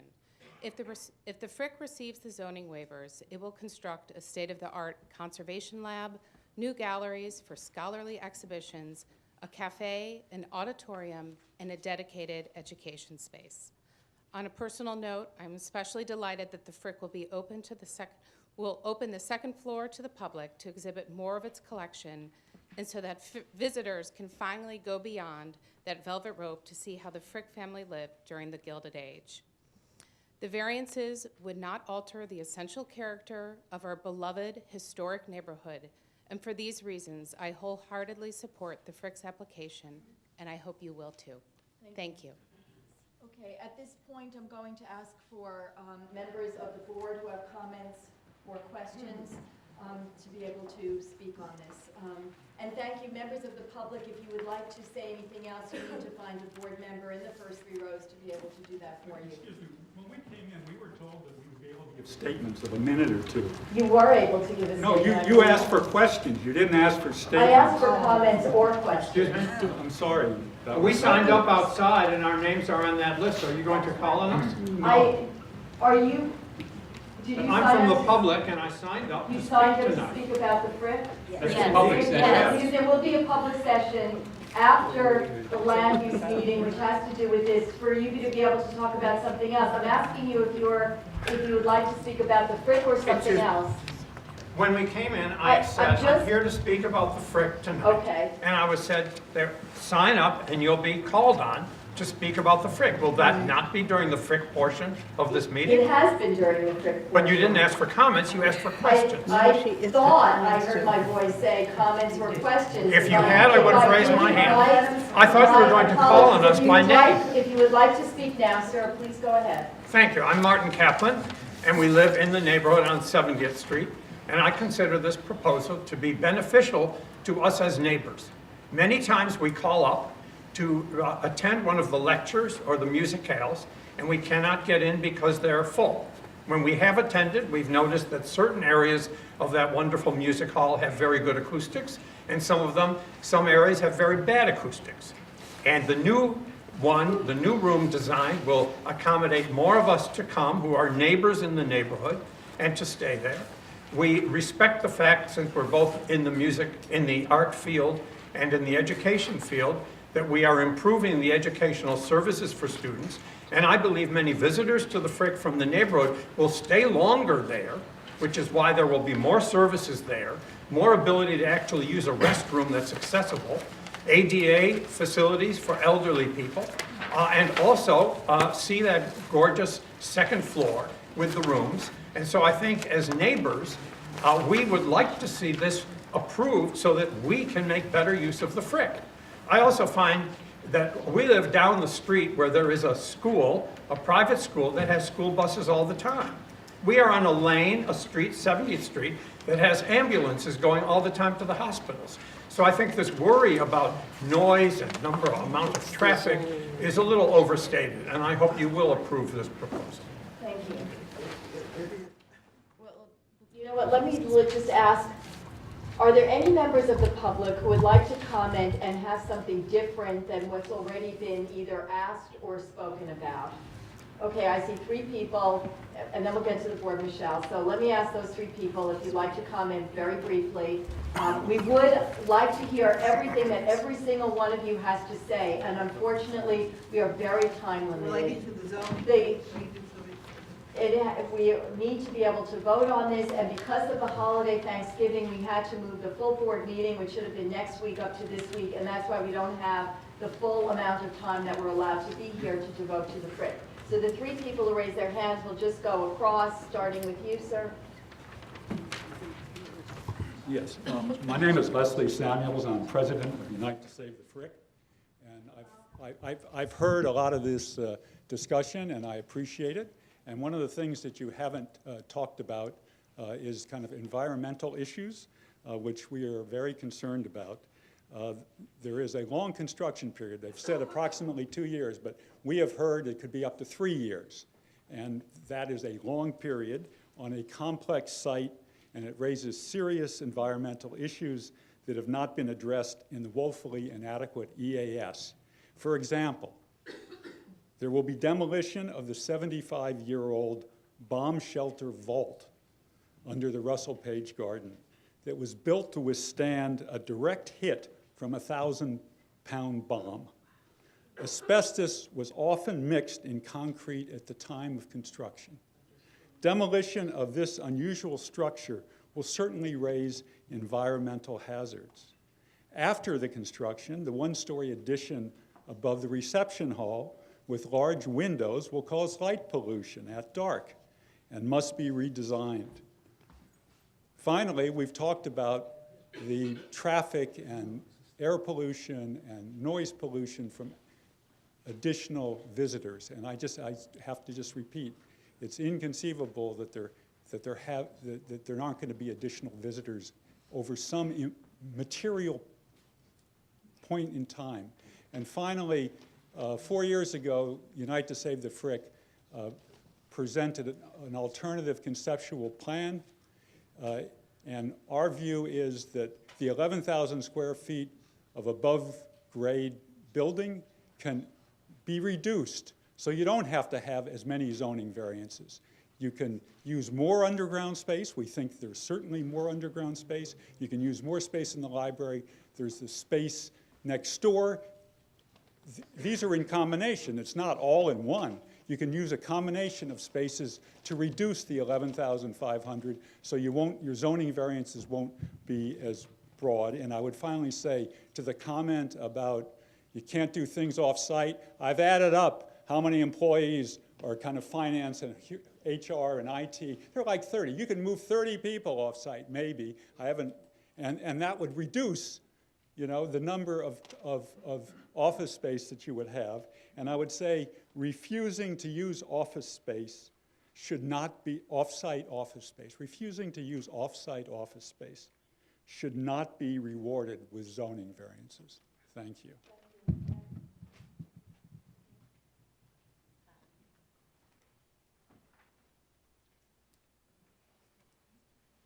Hi, my name's Heidi Seelig, and I live across the street from the Frick, and I'm here representing the East 70th Street Block Association, which runs from 5th Avenue to Lexington.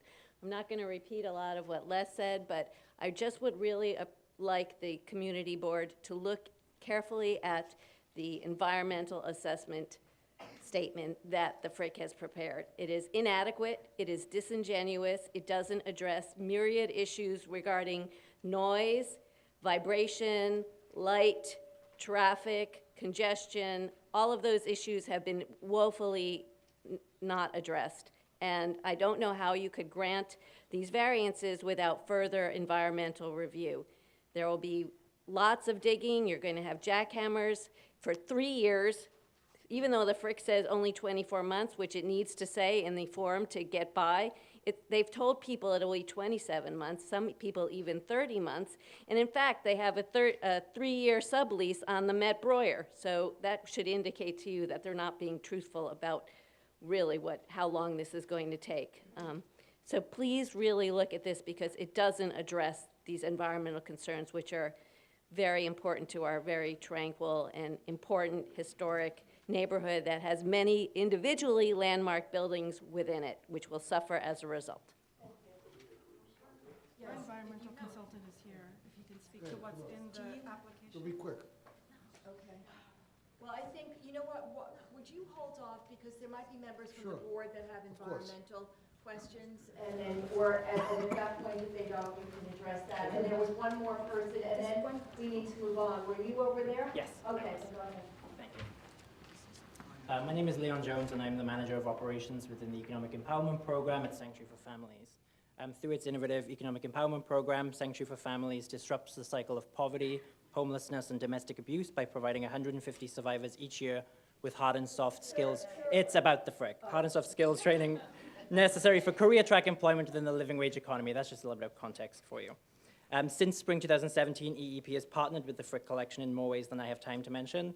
As part of EEP's civics curriculum, clients take a field trip to the FRIC, an event that may not always feel accessible to our clients, many of whom are women of color and who often are among the most marginalized and isolated in our communities. In a few weeks' time, educators from the FRIC will be coming to Sanctuary to conduct art history lessons with our current cohort.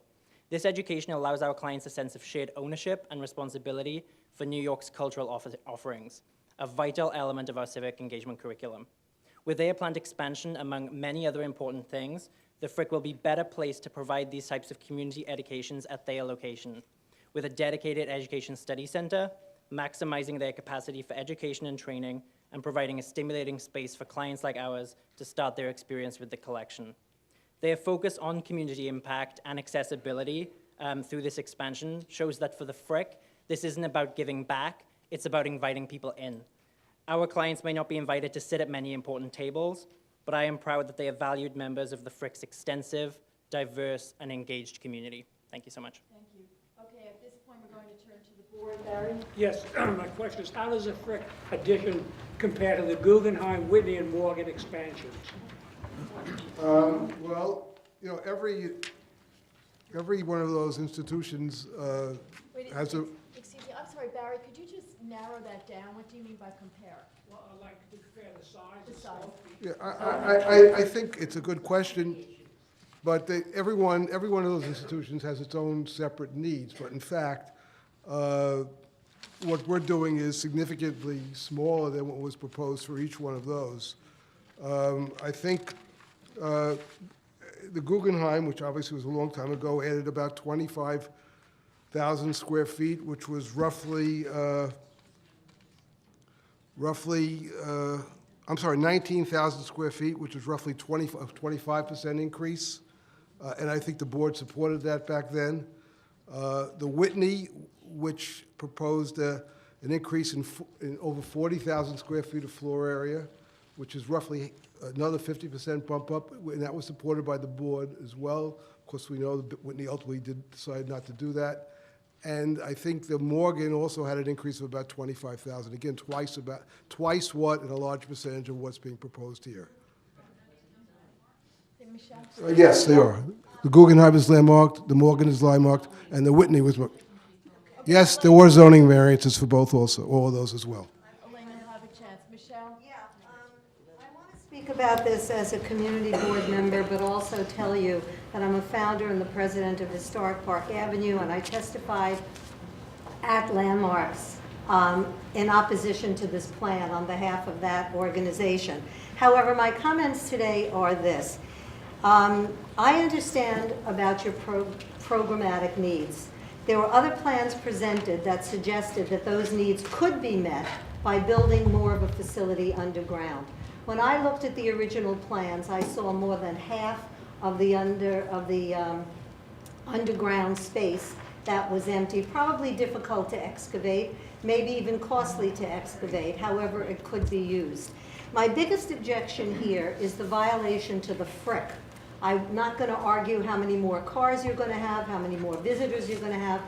It's a violation to this magnificent landmark, which was originally built as a house museum. I contend that it should remain that it does not need your 900 square feet or 1,000 square feet cafeteria on the second floor, open with windows so that it has a wonderful view. That is not a main focus, or shouldn't be, of the Frick Museum, to provide very, lovely food services to the visitors or to anybody else. That space of 900 or 1,000, which is on the second floor, where I'm very grateful that you're opening the second floor for viewing. I'm very grateful for the 2 handicap ramps and for the interior handicapped accessible elevators and restrooms. However, I contend that all that can happen, the ramps of course are exterior, all that can happen without violating this beautiful building by dwarfing it, by the extension, by the oversized windows that are on the raised ceiling above the reception room. I don't know what you were requested to modify the windows and the trees that surround the garden. I hope you did that. I don't know if you did that. If you did, that's good that those windows were modified. But the main objection here is I think that your programmatic needs could be met with a somewhat different plan. With what you are doing is violating the spirit of this house museum. And in terms of exploring off-site office space for non-art related or research related employees, I think is certainly a possibility, and not at all isolating in these days with the kind of communication ability and computers that we have. So I voted in opposition, I testified in opposition to this as president of Historic Park Avenue.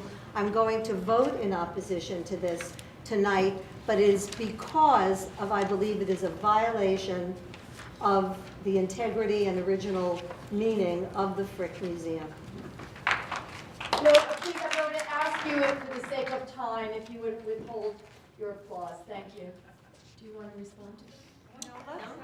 Okay, then we'll just move on and have comments. That's fine. To the end, Elizabeth. Yes, I'd like to address the findings that they must make to get a variance. Can everyone hear Elizabeth? Yes. Can you hear me? I can shout if you want to. No, they can hear Elizabeth. Okay. They cannot meet 3 of the required findings. The first, I believe, is the essential character. The Frick is essential to the character of that neighborhood. We voted against the certificate of appropriateness, and I believe quite correctly did so. The fact that the Landmarks Preservation Commission voted to give them a certificate of appropriateness does not mean that they're right. We were right. And I think that one fails on that one. The minimum, it must be the minimum variance to afford relief. Every time something has been suggested, and the response to me from the Frick has been, it seems to me, they've looked at it as, how can we reject this suggestion instead of how can we utilize it? So I think that they've rejected everything that underground, off-site, next door, a next-door art gallery has been rejected. And then the absolute basic requirement for a variance is the unique physical condition peculiar to and inherent in the zoning lot, such as narrowness, shallowness, rocks, streams, and so on. They claim that they've got a unique physical condition because of the existing building. This zoning lot is regular, rectangular, has no streams, has no valleys, has no hills. Yes, it has a building on it, but I think if they looked around, they'd find an awful lot of zoning lots on the Upper East Side with buildings on them. It has a museum on it. There are a lot of other zoning lots with museums on it.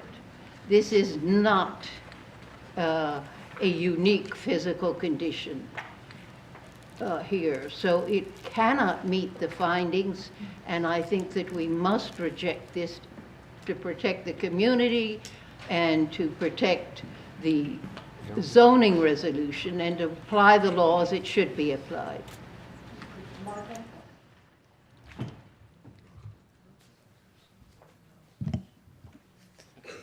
Thank you, Madam Chair. I support the museum plan, especially the ADA compliance, because this is the law. However, I cannot support the two massive enlargements, Section 2 and 4. There are two types of people, the ordinary and the extraordinary. The former, who are the majority, without any complaints, they obey and follow the rules and regulations. In short, law and order. The latter, the smaller group, the extraordinary people, obtain everything that they want because they are above of everything. Indeed, the first finding Elizabeth mentioned for a variance is about the physical disadvantage of the lot, such as the geometry, topography, etc., etc. There isn't any physical problem in a regular lot of 202 feet by 272 feet. Another finding is that the owner created himself this condition. In short, this applicant is dodging the questions using other examples of misusing the variance and was successful in obtaining it. Consequently, this lot with 3 layers of protection, R10, R8, and the limited height, this applicant, with a very simple tweak, evaporate any rule or regulations in front of them, like a shower, like a shower, like a shower, and water.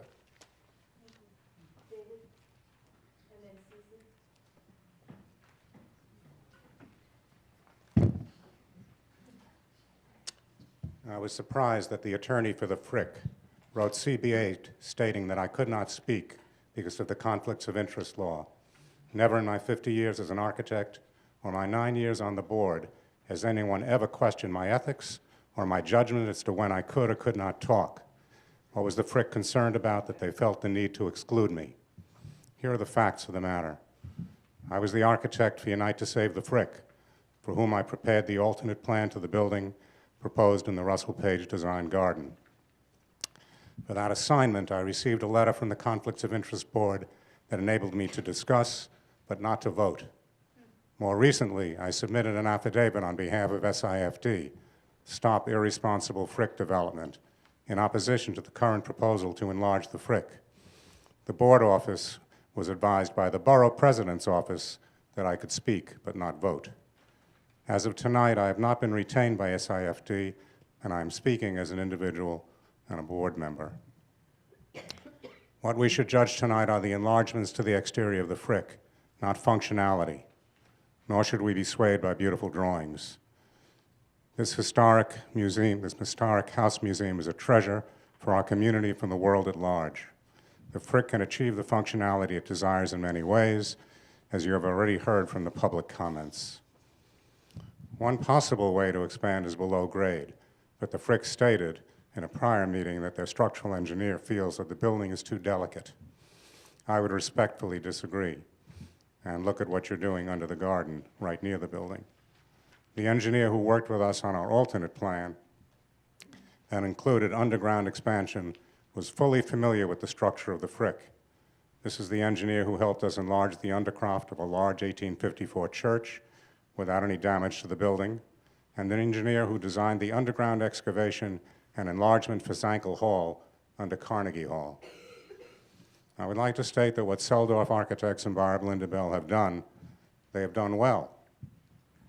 Unfortunately, they started with the wrong premise. Just because a building complex has been enlarged in the past does not mean that it should be enlarged again. When John Russell Pope added the garden court and the library, he placed the library as far east as possible. He maintained the low silhouette of the Frick up to the library, which was in the scale of the large townhouses to the east of the mansion. And the entrance pavilion designed by John Barrington Bailey extended the low silhouette. This is the composition that makes the Frick so special, and the composition that should be retained. Pope did not expect the rear of the library to be visible, so adding to the rear of the library and improving that elevation is appropriate. My criticism is that the addition is too deep, does not step back as it rises to maximize light and air for the garden, and is too contemporary in the window treatments. It has also reduced the size of the planters for the trees on the north wall of the garden from 5 feet to 3 feet, which limits the type of tree that can be planted and precludes the pear trees specified by Russell Page. The two-story enlargement on top of the music room destroys the Carrere and Hastings and John Russell Pope composition. To say that this is good design, as the Frick maintains, because the building complex would now step up from the mansion to the enlargement to the library, does not make it good. It is simply the wrong thing to do. It also juxtaposes a modernist addition against a classical composition. This is not a comfortable combination. The one-story enlargement on top of the entrance pavilion is kept as low as possible to create a second floor, but it too is an uncomfortable juxtaposition of a modernist aesthetic against the classical pavilion. Bailey had the courage in 1977 to go against what was the tenor of the times. He created a classical addition that was respectful of the existing composition. The design of the pavilion should not be compromised. Note that the exterior changes also have interior repercussions. The two stories on top of the music room are integral to the destruction of the music room, and the one-story addition on top of the pavilion replaces the handsome, shallow, vaulted ceiling with a flat, unelegant ceiling. I know the Frick can do better. Let's help the Frick to save itself by voting no to stop these variances. Thank you. Could you briefly address the potential environmental implications of this construction? Yes. Sorry, what was your question? The environmental implications of the construction. This is Ed Applebaum of AKRF, the environmental consultant to the Frick. I'll take off the few issues that were listed. You mind if we go through all of them? Just tell them. Well, why don't we just hear just generally what the response is? The project submitted to the BSA an EAS, an environmental assessment statement. That document is fully in compliance with the guidelines of the secret technical manual. If anybody has any special issues where they think there are errors, they should point them out, but it's reviewed by us, it's reviewed by city expert agencies, and it follows well-established protocols for how to analyze an application like this. We don't invent anything on an application-by-application basis. There are guidelines that the city's established for how you review a project. With respect to the attendance issue, even if you're skeptical that the growth is going to induce further attendance, the scale of this project is modest.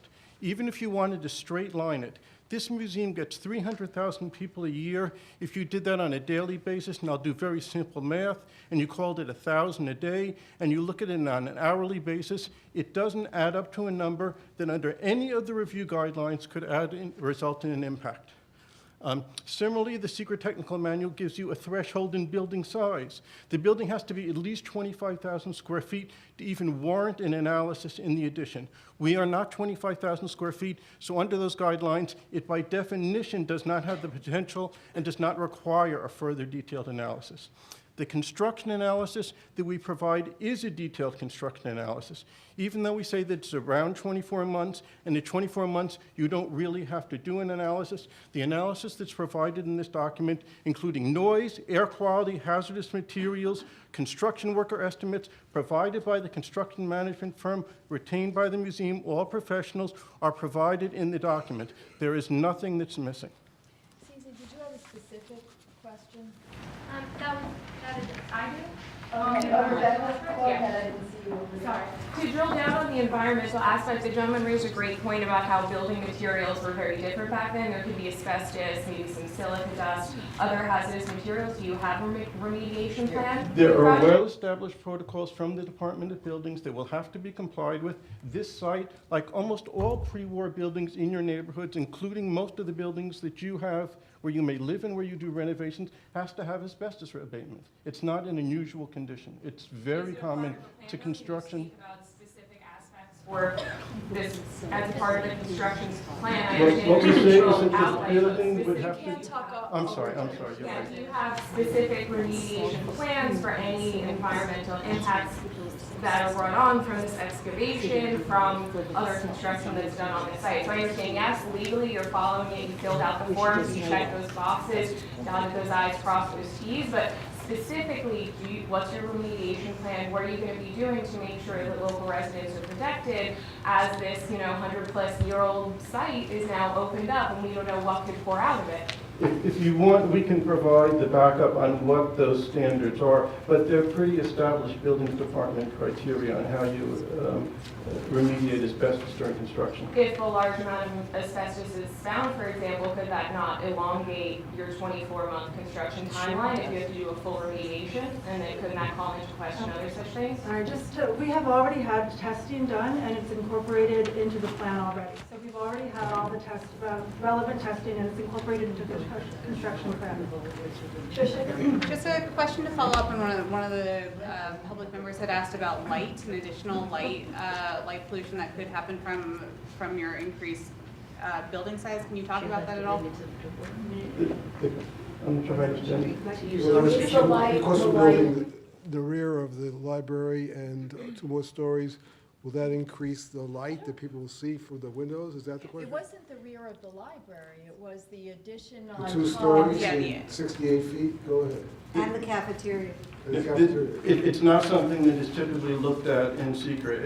If the agency raises it, or if it's raised and we need to respond to it, we can. But the light that comes from interior spaces is not something, every building that it comes before the city is going to have illumination from interior spaces. I think the museum could address that particular Well, I would like to say that I think that probably best be looked at by our LEED application. So LEED, as you know, for us, since we're a private institution, is completely voluntary. We are pursuing LEED because it's very important to us and to the environment, as well as to the future of our great city. And so an important part of LEED is controlling light, both from an energy point of view and from an environmental point of view. And so there are required kind of cutoffs. I'm not a lighting expert, so, but they're required cutoffs so that you can't see the light from certain distances. There's regulations about the exterior light. We are not adding exterior terraces or spaces, beyond what we already have. We're not adding. There's no exterior portion of the cafe. The cafe is due to be open during museum hours. So all of this, I can't say that it's, as Ed said, it is not specifically addressed by the requirements of the EAS, but we are voluntarily looking at this very closely as part of our LEED application, which we are registering this project for. Elaine? Yeah. The application before us is about zoning. And my feeling when the presentation was done and covered it, was that you were blaming the fact that we have zoning regulations on that was impacting what you wanted to do. Zoning is in place to protect community, air, space, light, quality of living. The R8B is in that area, and you know that. But you mentioned that there are other buildings that are taller than the 60 feet. Well, that's because they were built before zoning regulation for the R8B went into place. What you have and this is the only district in the city of New York that has the FAR for an R8B for a community facility at 5.1 and not 4.0, which is what the residential have. So you are using that to even gain more. I think, excuse me? We're below 4.0. You said you were going to 5? No, I said 5.1 was allowable. We're below 4.0. Oh, I'm glad. Thank you. That I misheard you. But my concern is that you're here because the BASA is asking for our support for you to get a waiver on the zoning. I cannot support this. We have too much going on in this community where we're constantly giving away to various institutions and private developers waivers on zoning. And I cannot support. I think there are ways for you to cut back. I'm not going to get into them. You've heard some of them. That's your job to go back and find it. But I can say that we've allowed too much in this area and that we have to maintain what is our zoning. I think we just have time for a couple more from people who haven't already spoken. Russell?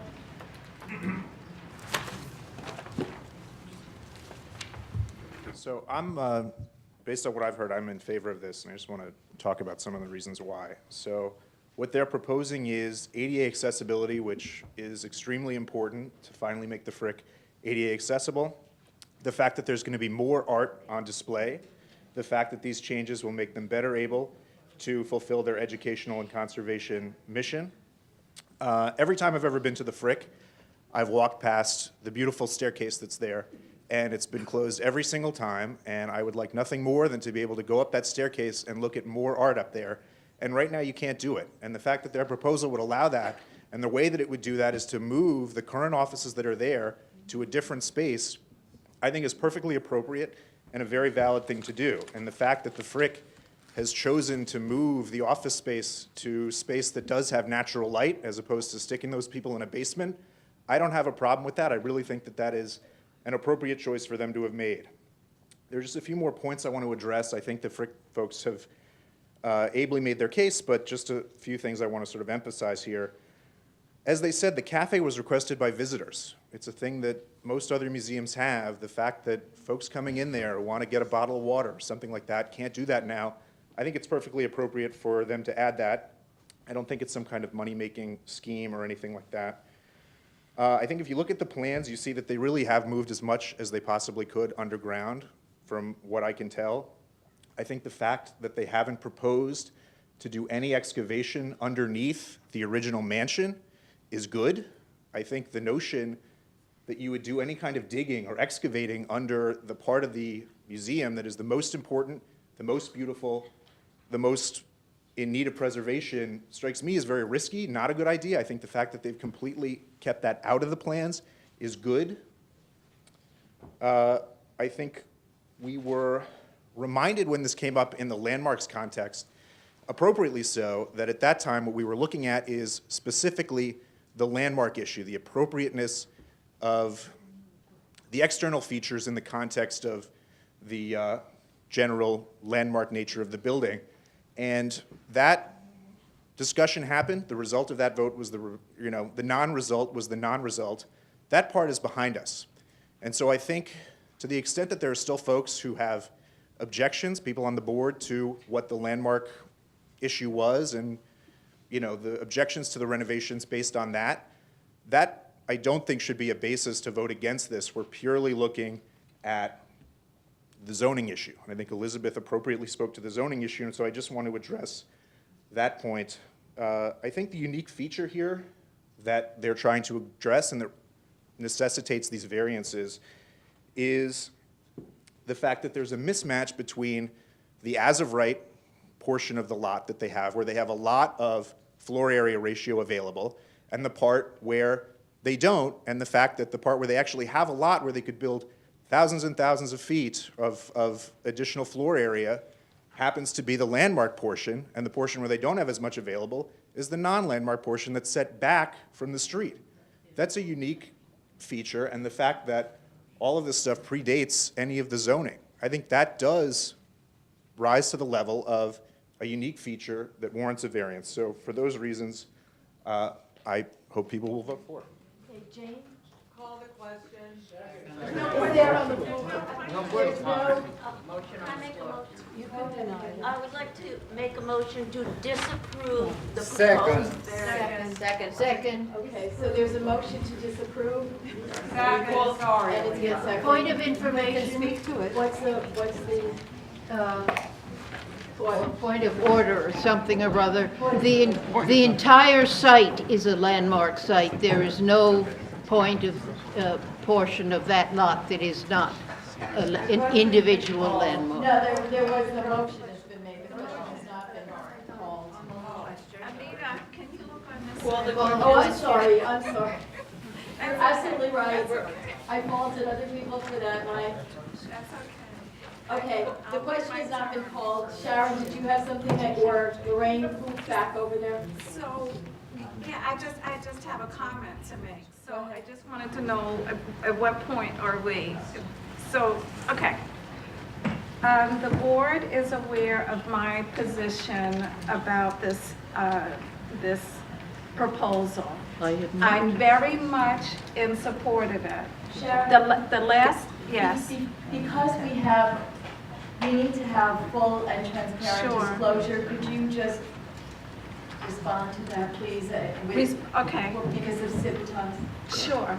So my name is Sharon Pope Marshall, and I'm also on the board of Civitas, representing the Upper East Side as well as East Harlem. I also co-chair Civitas's Land Use Committee as well. I am speaking as a board member of Community Board 8. I very much support this proposal. The last time that it came before the board, I supported it. I do believe that there has been some efforts to incorporate some community concerns, and not just some community concerns, but some major concerns. And one of them has to do with the garden itself. Overall, I am looking at this and I'm thinking to myself that the design is sensitive and contextual. Now, I understand that some people certainly would agree with that, but I also have to keep in mind overall that this could be worse. And I don't want something, just give me a minute, because I appreciated all of the residents, especially the ones that live near the Frick coming out. And I want you to know that I paid attention and I heard what each and every one of you said. So I just want to explain that we could have something that is, we could really have a proposal that that can be so entirely unacceptable to us. Call the question. Please, don't interrupt. It's a difficult balance for people and the whole length of the meeting. We are really running out of time, Sharon, I think is what everyone is trying to say, because it's 8:45, and I'm sorry. Certainly, I understand that, but you didn't look on this side. I know, and I would apologize, ask, I appreciate that. I would ask my fellow board members to please consider that this is a proposal that is sensitive and there has been some effort to incorporate community concerns. Thank you. Thank you. Okay, there's a motion, it's been seconded, next step. Call the question. Second? Yes. Okay. Disapproval. Motion to disapprove, and it's all of the variances, so. A yes is a no. A yes is a no to the variances. Yes. Barron. Yes. Birnbaum. Yes. Forrest. No. Brown. No. Camp. Yes. Chalky. Yes. Cone. Yes. DeLucio. Freeland. No. Harrington, yes. Hartzog. Pass. Halpern. Recusing for reasons previously stated. King. No. Kirschenbaum. No. Later. No. Lamort. Yes. Mason. Yes. Malamphy. No. Menegon. No. Newman. No. Marshall. Yes. Pope Marshall. No. Hopper. Yes. Price. Yes. Rosenstein. Yes.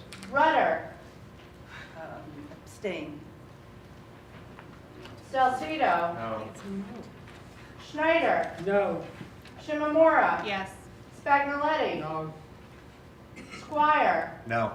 Tamayo. Yes. Titlebaum. Yes. Tejo. No. Fever. No. Wald. No. Walsh. Yes. Warren. Not voting for cause, my firm is presenting. Can I change mine to no, please? It's a disapproval.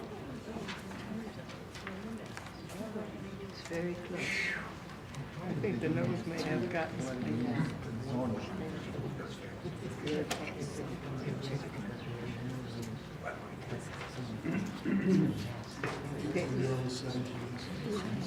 the nose got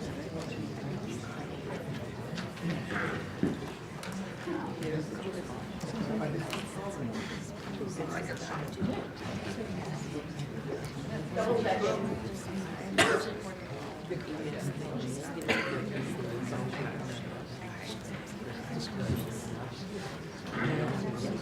And then we have to vote again. Okay. The count is yes, 17 in favor of the disapproval and no, 18 opposed to the disapproval. Okay. All right. Was there a pass? Did the pass vote? Was there a Did you pass? vote for pass? Oh, I'm so sorry. Thank you. I'm sorry, Hartzog. Ed. Yes. Yeah, come on! Okay, we need to, it's a long evening, and we need to, so now the party has time. We have a tie. Abraham? Make a motion to approve. Second. Okay. Call the roll, please. Yeah, the light is very bright, thank you. Now this is to Can we approve. get the lights on in the house? Is this to approve The now? motion is now to approve the variances. Is there a second? There was a second. And next steps, Valerie? I'd like to speak against that motion. As a community board, we have taken positions for height limits and to work within the confines of our zoning law. Every time this board votes for an exception, we are making the exception the rule. The reason the Frick is the Frick is because it started out as a house museum. The only reason it is not the only reason it has value, but an inherent part of its value is that it is a house museum. It is subject to the zoning laws. It is in a historic district. I don't see, honestly, how you can vote to give this exception, because my question really is, everybody will come up here and say that they are different. We have to abide by the rules that we've set up. The zoning law is very important. If we grant all these exceptions, we just negate it. And I think I just implore all of you to think about that if you want to vote yes. I think the right vote is no. Yes, I must take exception to what you just said, because first of all, I want you to understand, we all understand that change is difficult, okay? But when you're changing something that is asked for by the museum, which has done a really extraordinary job, I believe, in answering all of your concerns, and it's going to make, excuse me, can I finish? Go ahead, Lori. And when it's being made ADA accessible, which I think is a huge thing in terms of, excuse me. I'm sorry, it is a long evening again. We can't have calling out even by members of the board. Please allow Lori to finish so we can move on. Go ahead. So, Nobody's voting against consent. It's Well, okay. I'm taking a Elizabeth, point of personal privilege, because she said you. Correct. Correct. And a point of personal That's privilege. correct. If you want to direct your comments to the board, then direct them to the board and don't say you. okay. Correct. you know, I believe that you said, No. if you But are you're- thinking. wait a you're second. describing This is, someone hold else, to her. it's like, Stop this is it. really stupid. Lori, Shut up. stop it. Yeah. Stop it. May I have my say? If you can, Yes, I if know. everyone can refrain from outbursts, from negative comments, and from derogatory remarks, it would be greatly appreciated by everybody else. Yes, So I- go ahead, and I'm asking if comments could be brief. We still have an awful lot to do, and the full clock, board meeting, and the yes. clock is, yes, the full board meeting, and the clock is running. Go ahead. If you could keep it brief, thank you. I will try, thank you. When I have multiple sclerosis and my brain doesn't work the way that yours does, and I apologize because what happens is when I get interrupted, I lose my train of thought. So now I'm going to try again to say what I was going to say. For the museum to thrive, it must have accessibility. And for you to, I really understand the concerns of the people in the neighborhood who have been complaining about, like, there's going to be construction noise, there's going to be dirt, there's going to be parking, that yes, no construction project is enjoyable, let's put it that way. However, in order for the museum to thrive, which is an amazing treasure of this neighborhood, in order for the museum to thrive and for the old, especially the older people in the neighborhood, who someone said, you know, there are so many older people in this neighborhood, in order for them to enjoy it, you must have ADA access. That is the bottom line. I think whenever you are considering a project for change, you have to consider the people first. And if you're considering the people first, you have to make it ADA accessible. The population is aging, and it's just something that I feel really strongly about. And you know, I think it's a little bit ridiculous that here it is 2018, and we're talking about ADA access now. You know what, I just want to say that there is a distinction between, it sounds from what everyone is saying, and I'm not voicing a personal opinion here, that there is a difference between having the accessibility and having the reason for the accessibility allow for a variance, or creating something different that also provides for accessibility, but would allow the buildings and the additions to fit within the zoning resolution, and those are what we're looking at. Please don't. Let's go to the So let's have next steps. Okay.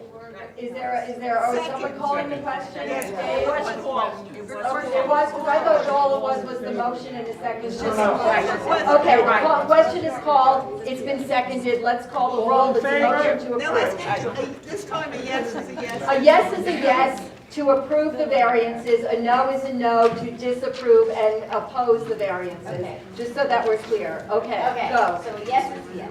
Okay. Ashby. No. Barron. No. Birnbaum. No. Boris. Yes. Brown. Yes. Camp. No. Chalky. No. Cone. No. Freeland. Yes. Carrington. No. Hartzog. No. Halpern. Not voting before. King. Yes. Kirschenbaum. Yes. Later. Yes. Lamort. No. Mason. No. Malamphy. Yes. Manigat. Yes. Newman. Yes. Partial. No. Hope Marshall. Yes. Hopper. No. Price. No. Rosenstein. No. Rudder. I'm changing my vote, I'm voting no. Salcido. Yes. Sanchez. He's not here. Schneider. Yes. Shimamura. No. Spagnoletti. Yes. Strong, she's not here. Squire, Yes. Tamayo, No. Titlebaum, No. Tejo, Yes. Seaver. Yes. Viest, he's not here. Wall, Yes. Walsh, No. Warren, Not voting for cause. Weiner, not here, okay.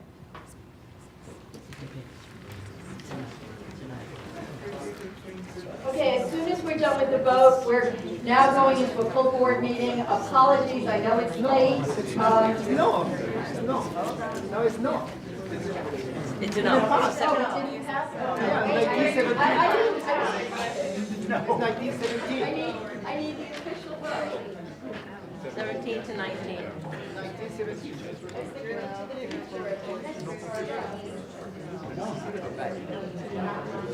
So hold on. The first motion passed, the second motion failed. There was a new motion put on the floor, and this one passed. The first one failed. Okay, so the motion to, I'll give it back, all right. Okay, the motion to approve the variance is 17 yes, 19 no. The motion does not pass. Okay, let's move to the vote for, no, please, we don't have time, I appreciate that. Emotions are high and passions are high. Okay, we are now going into the full board meeting. I have a few people who would, oh, right. Councilmember Kallos, where are you? Do you want to come up?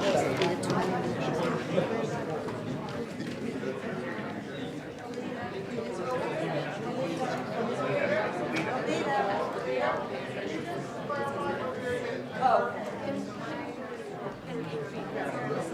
Hey, Will? Sound at a certain time? We have to get out. Try. 9:30.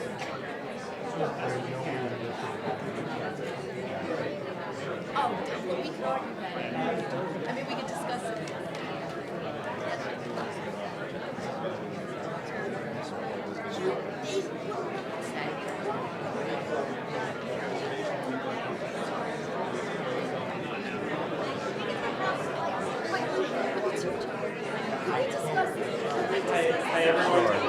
Okay, I need to ask everyone who's leaving to please leave quietly. Thank you. We have Councilmember Kallos here. We have all of the board members, the rest of the public. I need to ask for quiet. Good evening. Can I hear that back? Good evening. I want to thank everyone who participated. For folks watching at home on WNET, thank you for watching. This live stream is sponsored courtesy of my office and Councilmember Keith Powers. For all of you who spoke, you were on the air. I just want to take a moment to thank those of you, many of whom I believe I appointed, who spoke out for preservation. I concur completely with Valerie Mason's comments about variances. I introduced a bill that is now law to map all the variances that people have used to rezone neighborhoods through the BSA instead of going through a ULURP where I would have a chance to vote it down. So I just want to thank the preservation forces on this board, and I will just say that it is clear that if we couldn't even get a resolution one way or another, we need to do more. I want to start by just thanking Alita and this board.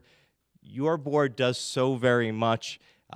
During the question about the ballot, your board put together the only, well, one of two education forums, but the only community board sponsored education forum for Manhattan, where folks were able to come and learn, and I will say it was actually a very fair forum, so if we can please, I want to thank all of you, please. I want to just comment just on question one. As you know, that was where my focus was.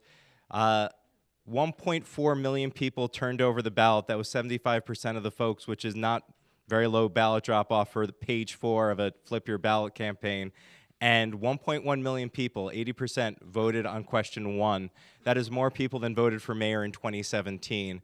And moving forward, and you know how I feel about real estate and how much money they give to politicians, moving forward, I think that the litmus test for everyone should be whether or not elected officials are going to follow this new path. and take the small dollar approach. And I just think that it is incumbent on every elected official to do so.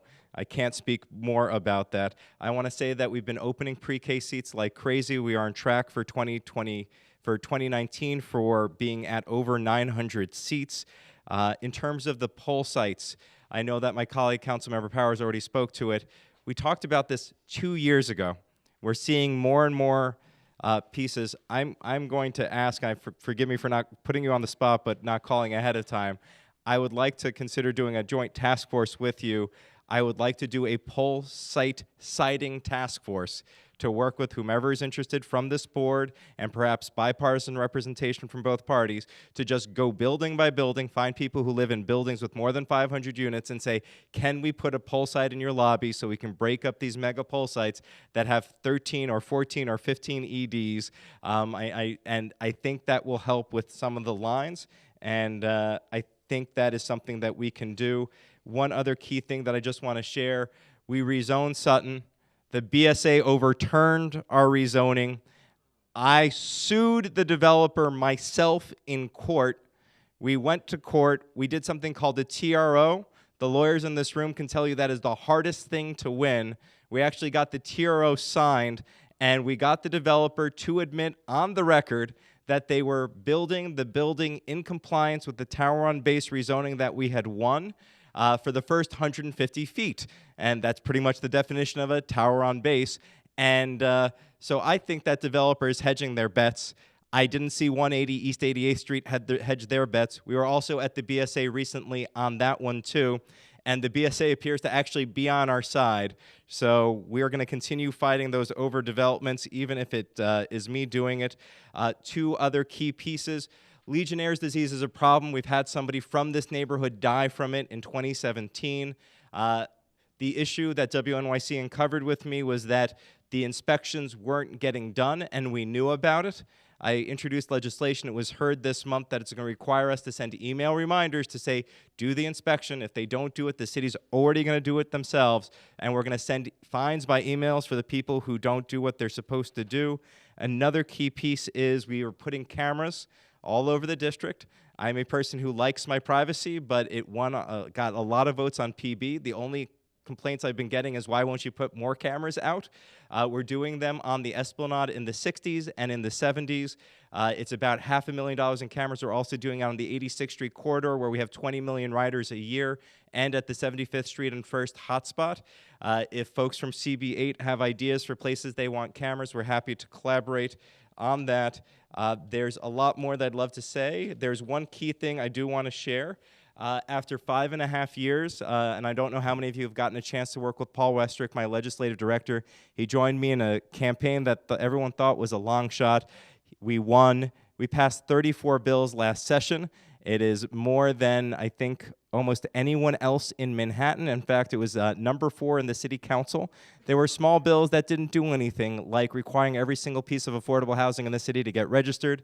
Local Law 47 on quality of life. DCA just issued regulations that say that when a business doesn't do the things they're supposed to do, leaves their trash out over and over again, and you go after them for violation after violation, and then they have the temerity to ask for liquor licenses and sidewalk cafes. Now the city might actually say, nope, and you have to close your doors because you won't follow the laws. And so I see that I'm getting the hook, but he did a great job. I want to introduce you quickly to Wilfredo. He's going to wave. And I want to thank him. He's coming in. He's works with the Brooklyn DA. He's joining us. We're glad to have him representing our office and you. And public service happens to be in his family. I see that his spouse is here, and we are very grateful for her, Louisa, for introducing us, and we're very grateful. Yeah. Oh, I'm sorry, I didn't know who you meant. Yes. Our liaison to the borough president's office. Yes, so we owe Gail Brewer greatly, as well as Louisa, and this is their date night. So thank you very much. Does anyone have any questions? Yes. TRO for Fettner and Holmestown? We're having a hearing. I look forward to doing a hearing with the Housing Committee. It's not just the Housing Committee, it's zoning and HSS as well. Great, and I know that this is something that Ed's been talking to me for about. I will tell you, I've told the mayor this, I have told NYCHA this. As soon as they make that contract public, I plan to sue them and win. They do not have a right to go around us. This isn't Amazon, and don't get me started on Amazon. I will just say the only billionaires I know with helipads, their own helipads, are Bond villains. Thank you.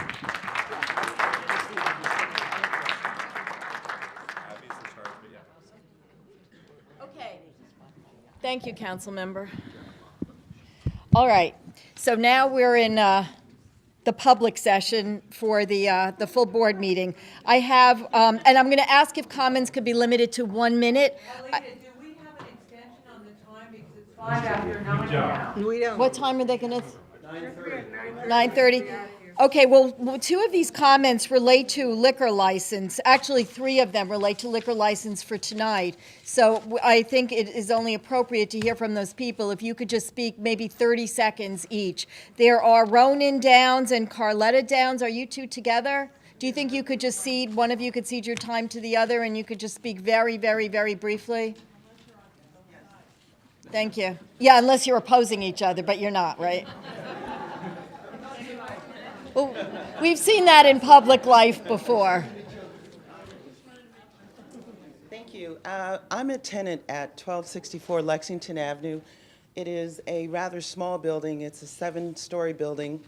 On the second floor, there's a proposal to establish a private members club that has a $4,500 a year membership. They are expecting to have 200 members initially and possibly grow that up to 400.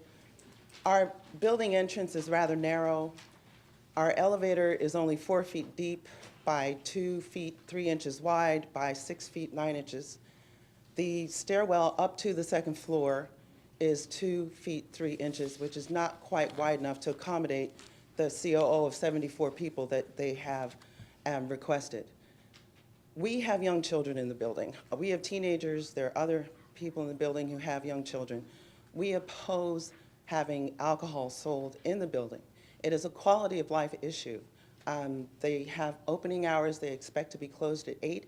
However, there will be times when they have events that go past 8 o'clock at night. They've made a lot of accommodation for noise and for security. However, installing security cameras on the lobby entrance and the second floor does not do very much for us as tenants. I do not wish to have my children exposed to working mothers supposedly drinking during the day. I do not wish to have my children exposed to a traumatic situation in either an elevator or a stairwell. Security cameras are reactionary and after the fact. We certainly... Thank you. The 85th Street. So there's an entrance on 85th Street that happens to be less than 200 feet from the Ramaz Lower School next door. So there are a number of issues with this. What we proposed or asked and suggested is that they create a second entrance directly from the street up to their second floor, which would eliminate our objection pretty much completely. I still don't like the idea, but this way there would be no access to the rest of the building for their members as they go in and out, and it's more convenient for them as well. Thank you. I think we'll need to look at that one separately from the other street life applications, Abraham. Okay, thank you. And then we have Ashley Wu.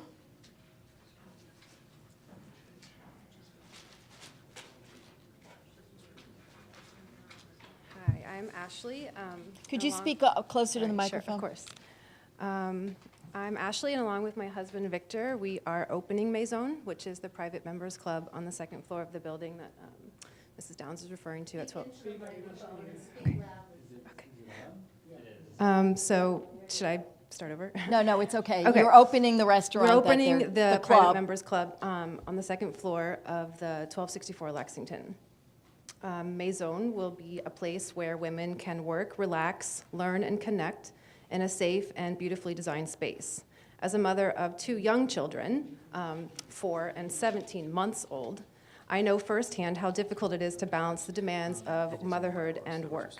Maison was designed with this in mind, to provide a place for women, and in particular young moms, a sanctuary space to create space for themselves. As an amenity to our members, we will offer the sale of food and beverage, including beer and wine only. We appeared before your Street Life Committee and thank them for our support of our project and unanimous vote in favor of our application for a beer, wine, and cider license.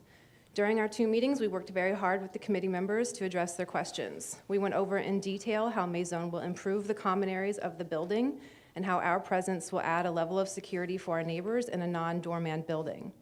We worked closely with the committee members to come up with a list of specific stipulations toward this end, and we have agreed to all those stipulations asked of us. We are excited to open Maison, and thank you for your support. Thank you. Robin Strachan?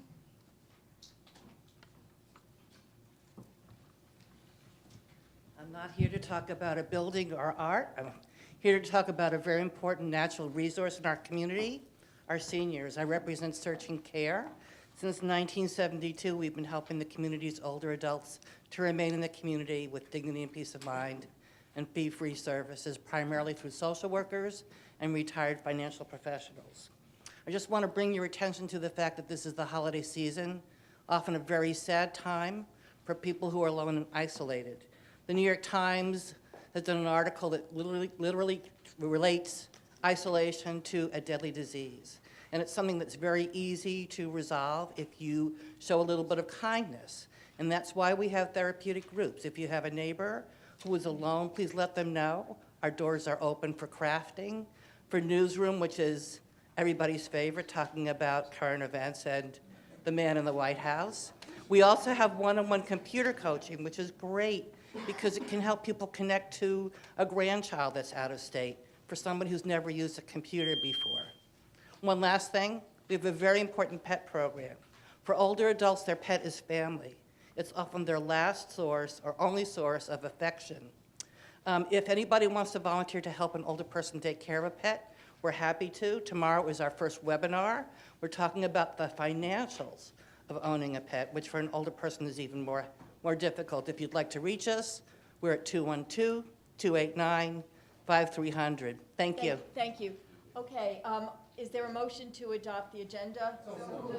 Second? Okay, any objections? No. About the minutes? Motion to adopt the minutes? So moved, second? Objections? No. Okay, let's move on to the elected official reports, and I will ask you, I know you have been very patient, if you could keep it as brief as possible. Thank you. Thank you, Louise.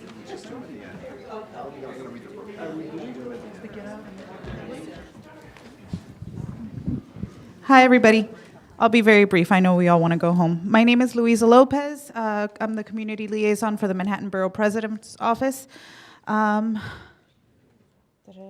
Okay. The Borough President is very happy to introduce our new Director of Community Affairs. Lucille Songhai is no longer with us.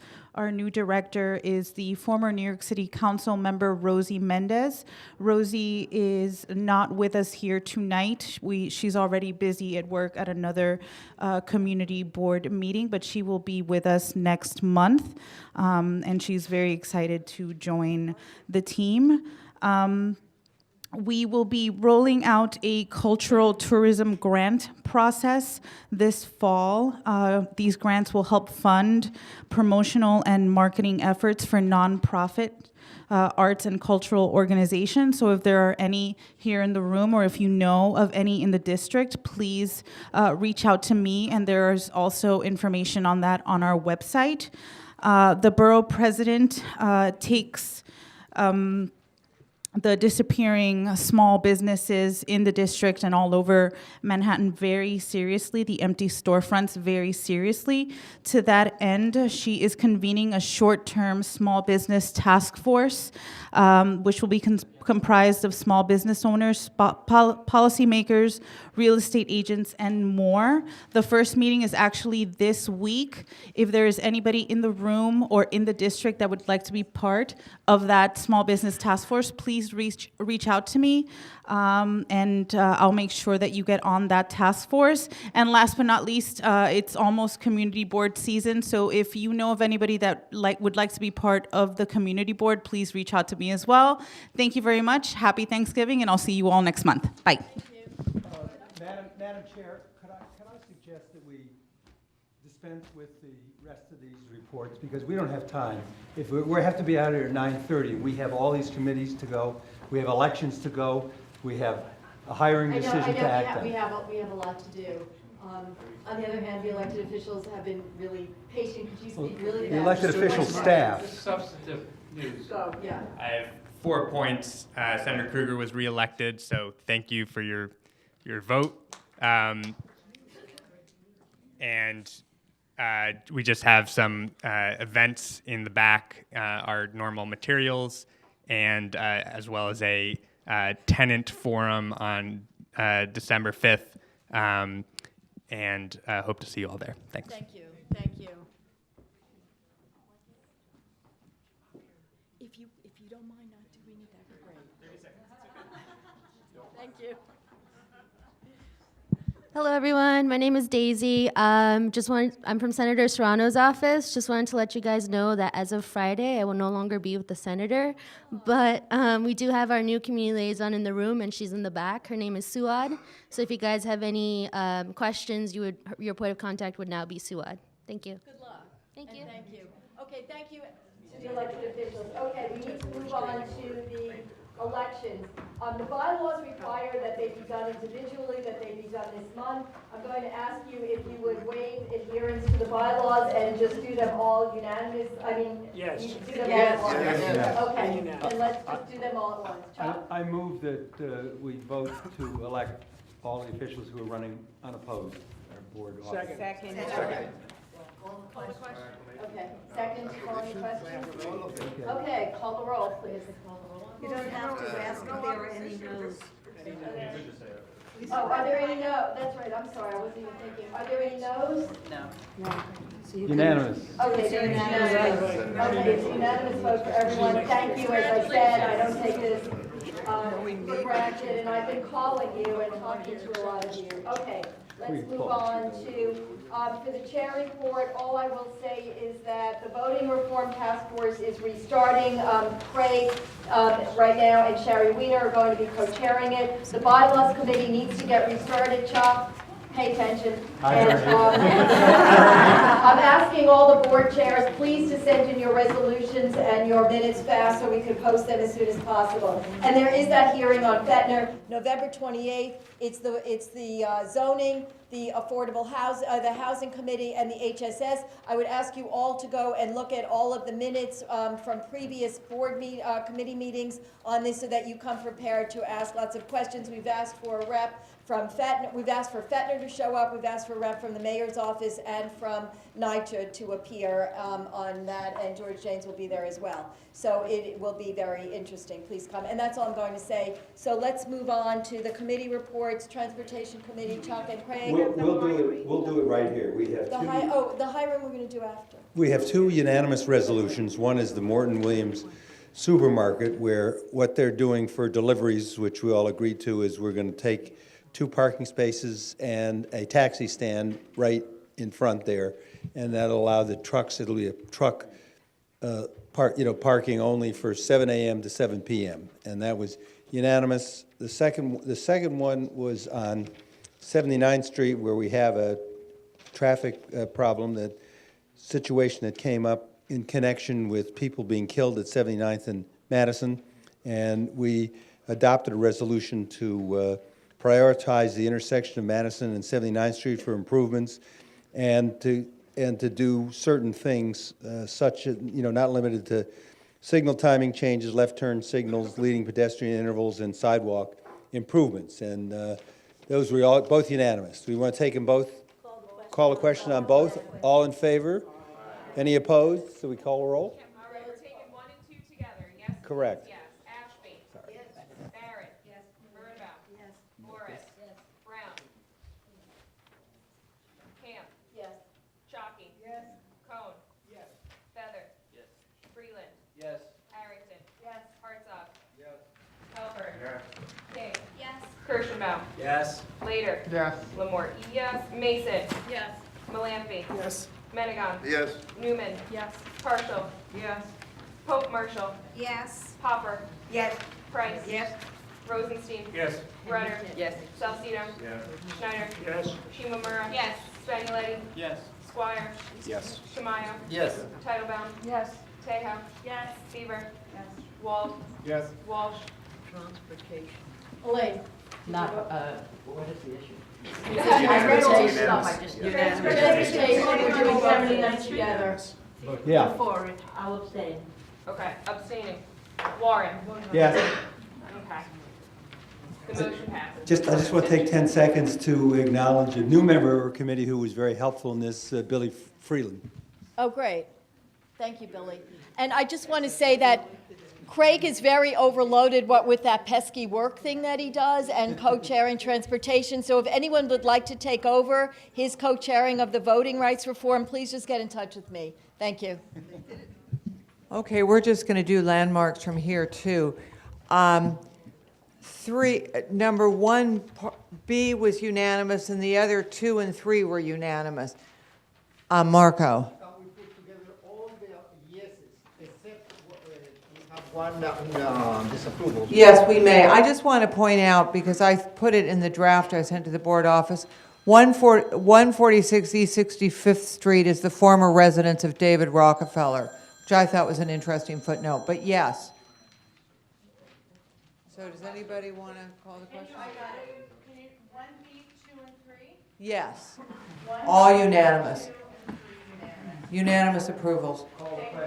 Second. All in favor? Any opposed? Call the roll. Ashby. Yes. Barron. Yes. Birnbaum. Yes. Morris. Yes. Brown. Camp. Yes. Chalky. Yes. Cone. Yes. Feather. Yes. Freeland. Yes. Harrington, yes. Hartzog. Yes. Halpern. Yes. King. Yes. Kirschenbaum. Yes. Later. Yes. Lamort. Mason. Yes. Malampi. Yes. Menegon. Yes. Newman. Yes. Marshall. Yes. Pope Marshall. Yes. Hopper. Yes. Price. Yes. Rosenstein. Yes. Rudder. Yes. Salcido. Yes. Schneider. Yes. Shimamura. Yes. Spagnoletti. Yes. Squire. Yes. Tamayo. Yes. Titlebaum. Yes. Tejo. Yes. Beaver. Yes. Wald. Yes. Walsh. Yes. Warren. Yes. Okay, while they're doing that, I just want to say on the transportation, there were 37 yeses and 1 no. Abstain. One abstain. Oh, I'm sorry, I misread it. It looked Tenny's- like a no, but it's a have. Yeah, my bad. On 10 East 63rd Street, Part A, the front facade, I can see Marco is jumping out of his chair. Call the question for the disapproval. Second. No, wait a minute, wait a minute. Let's- This is an let's approval. slow down and make sure that we do this This right. is an approval. There's an approval. 1A is an approval. Can we hear from Elizabeth? You said it was a disapproval. Elizabeth, your issue was the windows. Do you want to talk about it? No, I don't think it's going to influence anybody, but they changed the strongly multi-lighted windows, which are 1/1. No, I think about 12/12. Anybody read the resolution right there? That's of interest to me. Casement windows, and I felt that the windows are such an important contribution to the facade. This is an important building, Okay. the rest of it was good, but this was No, they're not one. an important mistake It's in my correctly opinion. So I stated think in it's the resolution. But the panes are much larger in the new windows than the original windows. In any event, I thought, well, we tried to, okay. Second. All in favor? Okay, what are we looking at? 1A. What are we voting on? Thank you. 1A you're voting on. 1A, which is an approval. Yeah, we've called the question. Okay, you ready? Actually, There was some confusion up here. Ashby. No. Barrett. Yes. Birnbaum. No. Morris, yes. Brown. Camp. No. Chalky. Yes. Cone. Yes. Feather. Yes. Freeland. Yes. Harrington. Pass. Hartzog. Yes. Helper. Yes. King. Yes. Kirschenbaum. Yes. Later. Yes. Lamort. Pass. Mason. Pass. Malampi. Yes. Minigon. Yes. Newman. Yes. Partial. Yes. Pope Marshall. Yes. Hopper. No. Price. Yes. Rosenstein. No. Rudder. Yes. Salcido. Yes. Yes. Schneider. Shimomura. Yes. Bagnoletti. Yes. Squire. Yes. Tamayo. Yes. Titlebaum. Yes. Tejo. Pass. Seaver. Yes. Wall. Yes. Walsh. No. Warren. Yes. Okay, Harrington. Sorry. Yes. Yes? Okay. Who else? Fever. Oh, I'm sorry, Tejo. Abstain. Tejo abstained. Okay, Lamort? No. Okay, Part C, the front areaway. Mason. Yes. This was to align, Wait a second, David. Valerie wasn't counted. Yes. Yes. Yes. Thank you. Okay, go ahead, David, please. this was to align with the areaways either side, the houses either side. Everybody was opposed, but yours truly. The reason I was opposed is because I think that this is a low-traffic street, and I think it's better to align them. I don't think there's going to be a real traffic problem with the pedestrians on the sidewalk. So, anybody want to call the question? This is a disapproval of aligning the areaways. Because there's a tree there.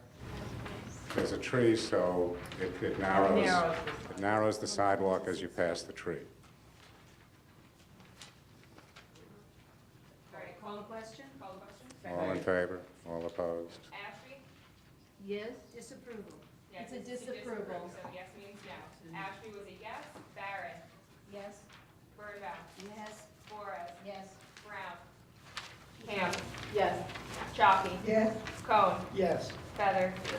Freeland? Yes. Harrington? Yes. Hartzog? Yes. Halpern? No. King? Yes. Kirschenbaum? Yes. Later? Yes. Lamort? Yes. Mason? Yes. Malampi? Yes. Menigon? No. Newman? Yes. Partial? Yes. Pope Marshall? Yes. Hopper? Yes. Price? Yes. Rosenstein? Yes. Rudder? Yes. Salcido? Yes. Schneider? No. Shimomura? Yes. Spagnoletti? Yes. Squire? Yes. Tamayo? Yes. Titlebaum? No. Tejo? No. Seaver? Yes. Wald? Yes. Walsh? Yes. Warren? No. Okay, the vote on 1A are 30 yeses, 7 noes, and 1 abstention. It is dark. Okay, while we're switching to the Parks Committee, I just want to thank the nominating committee. I know that you went through, you spent a lot of time and gave it a lot of thought and worked hard. So Elaine as chair and for all of the various members, I'd like to just say thank you. So thank you. Go on, you guys. Sophia, Greg, Peggy, Marco, and Caroline. Thank you. Everyone, we have just 3 resolutions. They were all unanimous, but just to brief you quickly, one of them was a reiteration of a resolution calling for a united transportation system that incorporates ferry fare into that. A second ferry resolution was calling on the Hornblower and EDC to offer the same single ride senior discounts that is offered on the MTA. And then the third one is really housekeeping, but we thought that since the Waterfront Committee, which was now molded into the Parks Committee, should be reflected in our name, particularly as we continue to address issues with the Esplanade as well as recovery and resiliency efforts along our waterfront. So the committee will now be called Schneider to Mamura. Read your minutes, yes. Second. Second. Ashby. This is everything. This is everything. Yes. Barron. Yes. Birnbaum. Yes. Forrest. Yes. Brown. Yes. Camp. Yes. Chalky. Yes. Cone. Yes. Feather. Yes. Freeland. Yes. Harrington, yes. Hartzog. Yes. Halpern. What? Yes. Sorry. King. Yes. Kirschenbaum. Yes. Later. Yes. Lamort. Yes. Mason. Yes. Malamphy. Yes. Menegon. Yes. Newman. Yes. Marshall. Yeah. Pope Marshall. Yes. Hopper. Yes. Price. Yes. Rosenstein. Yes. Rudder. Yes. Salcido. Yes. Schneider. Yes. Shimamura. Yes. Spagnoletti. Yes. Squire. Yes. Tamayo. Yes. Titlebaum. Tejo. Stever. Wald. Yes. Walsh. Yes. Warren. Yes. Okay, on the landmarks on 1C, which was the disapproval, there were 32 yeses and 6 noes, so it's been disapproved. Okay, Abraham, if we could just treat that one separately, please? Yeah, Thank you. so just quickly, all of the items here, DCA and SLA were unanimous approvals, but we're going to pull out item 1B as requested by Alita. And a correction on the unanimous SLAs, there's a typo, 1A and 1B were unanimous. So we'll be pulling out 1B and voting, I'm assuming, do we want to take all the unanimous together? To have a motion? Yes? Okay, call the question on all the unanimous. So everything except 1B. Okay.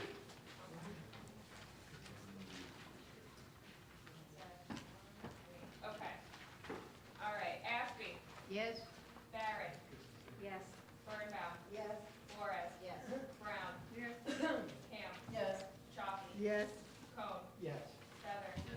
Freeland. Yes. Harrington. Yes. Hartzog. Yes. Halpern. Yes. King. Yes. Kirschenbaum. Yes. Later. Lamore. Yes. Mason. Yes. Malamphy. Yes. Menegon. Yes. Newman. Yes. Partial. Yeah. Pope Marshall. Yes. Popper. Yes. Price. Yes. Rosenstein. Yes. Rudder. Yes.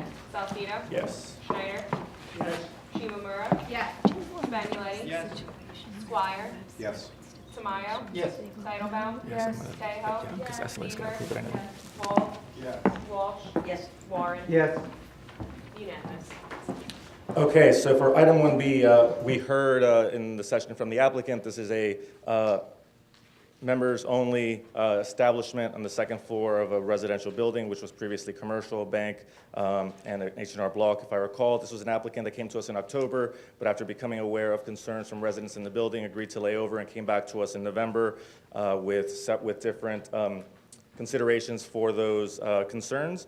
There was dialogue at the committee, and the applicant agreed to the stipulations that are in the resolution, and the committee unanimously approved it. I will call you in a second. Just a reminder, this is a beer, wine, and cider application, so barring overwhelming reasoning, SLA will approve it, which means it'll be approved without our stipulations if we choose to disapprove, meaning that the residents won't get these stipulations that the applicant has agreed to.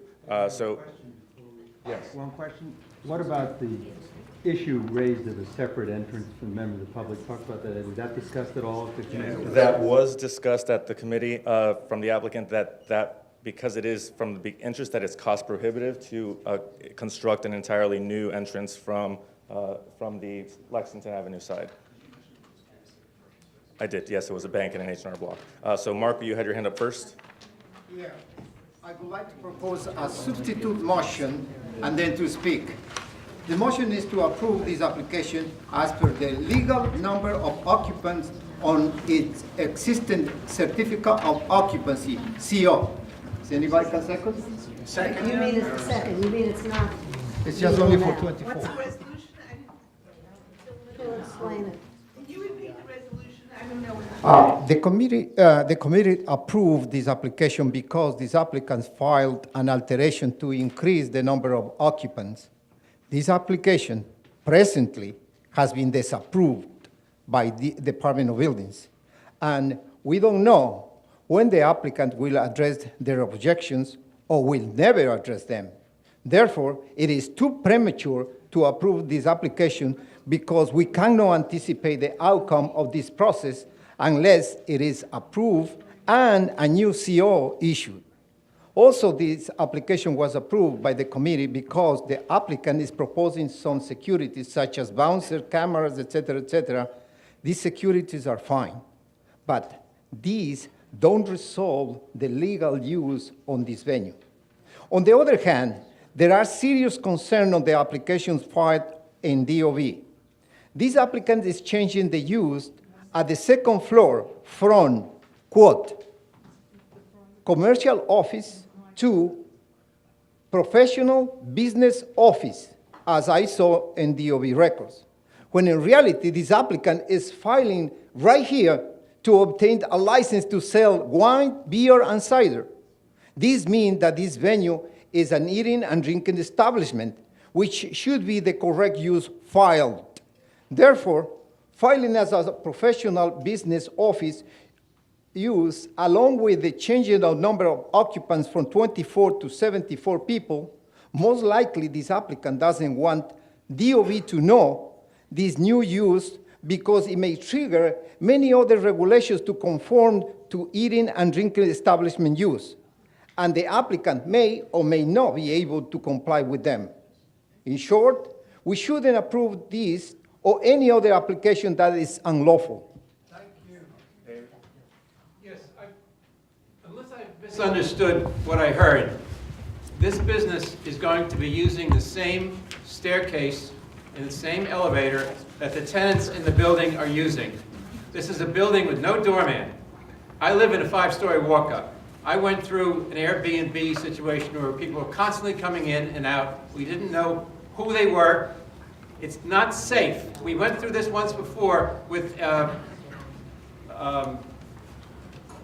deli on 70th.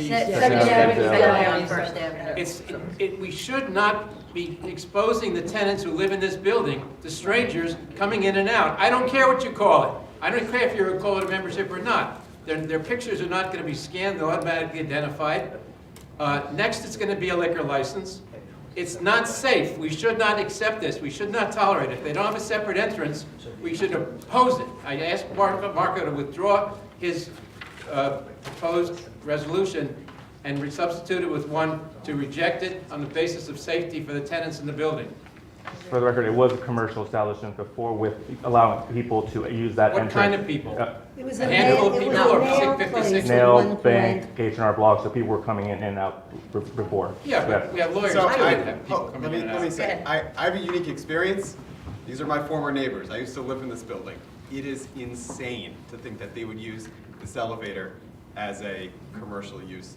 I lived there with my wife, and before we had our first daughter, and we had commented a couple weeks ago, can you imagine if we had one other person trying to get them in and out of this? It's insane. The elevator is tiny. I didn't hear Marco's resolution, though. But it wasn't seconded.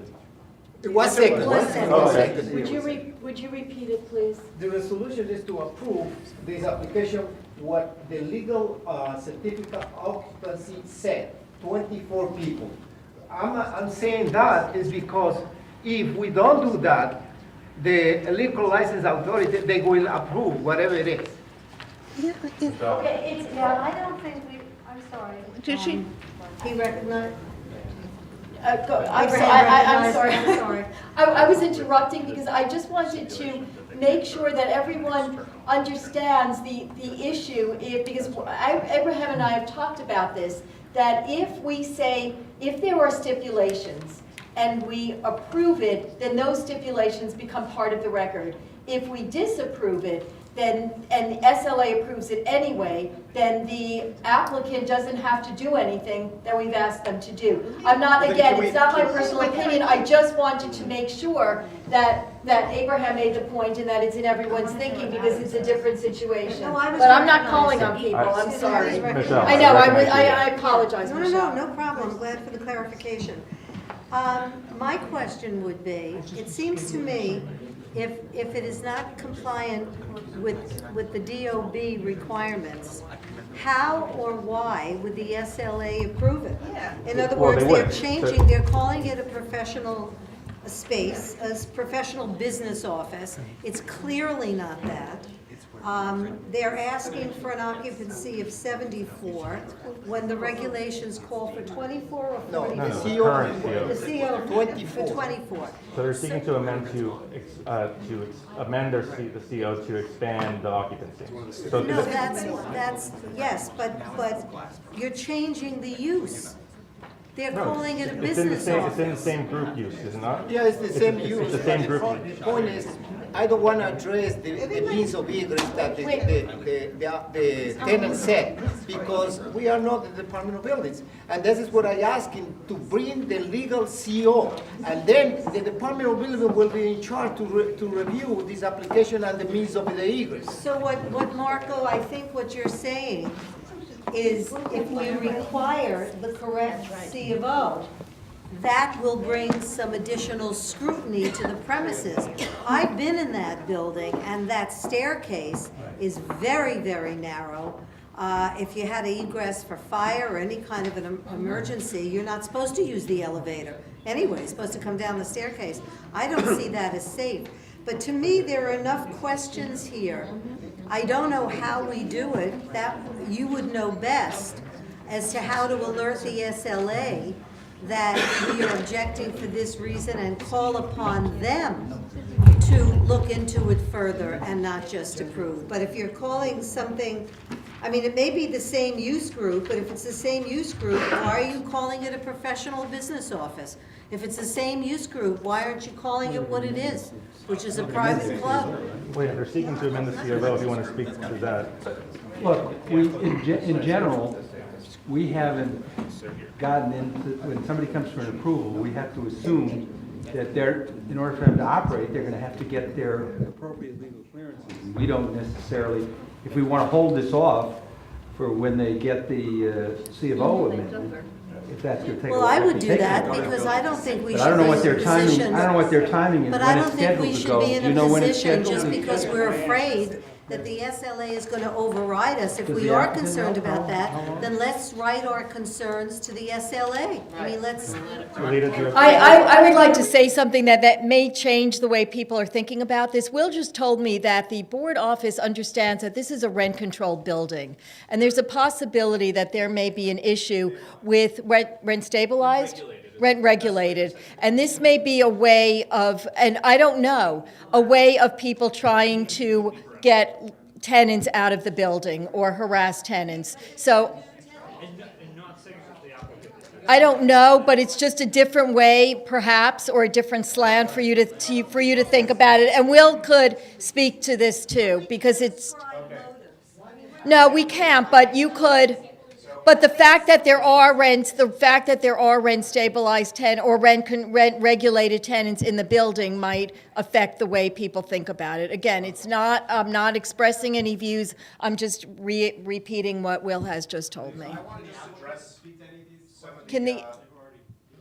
I was at the two meetings where we talked about this, and I think the concerns that have been expressed are very valid concerns, and they were concerns that I had in the first meeting and also in the second meeting. And the reason that the approval was ultimately unanimous from the people who were at the committee is because in between the first meeting and the second meeting, we got an extremely detailed proposal that addressed all of these concerns. So one of the big things that I also was very focused on is the notion that people in the building would be able to use their own elevator. That seems totally unacceptable to me, but the fact of the matter is, this is a club for people who are, you know, they're young mothers basically, and so the space is on the second floor.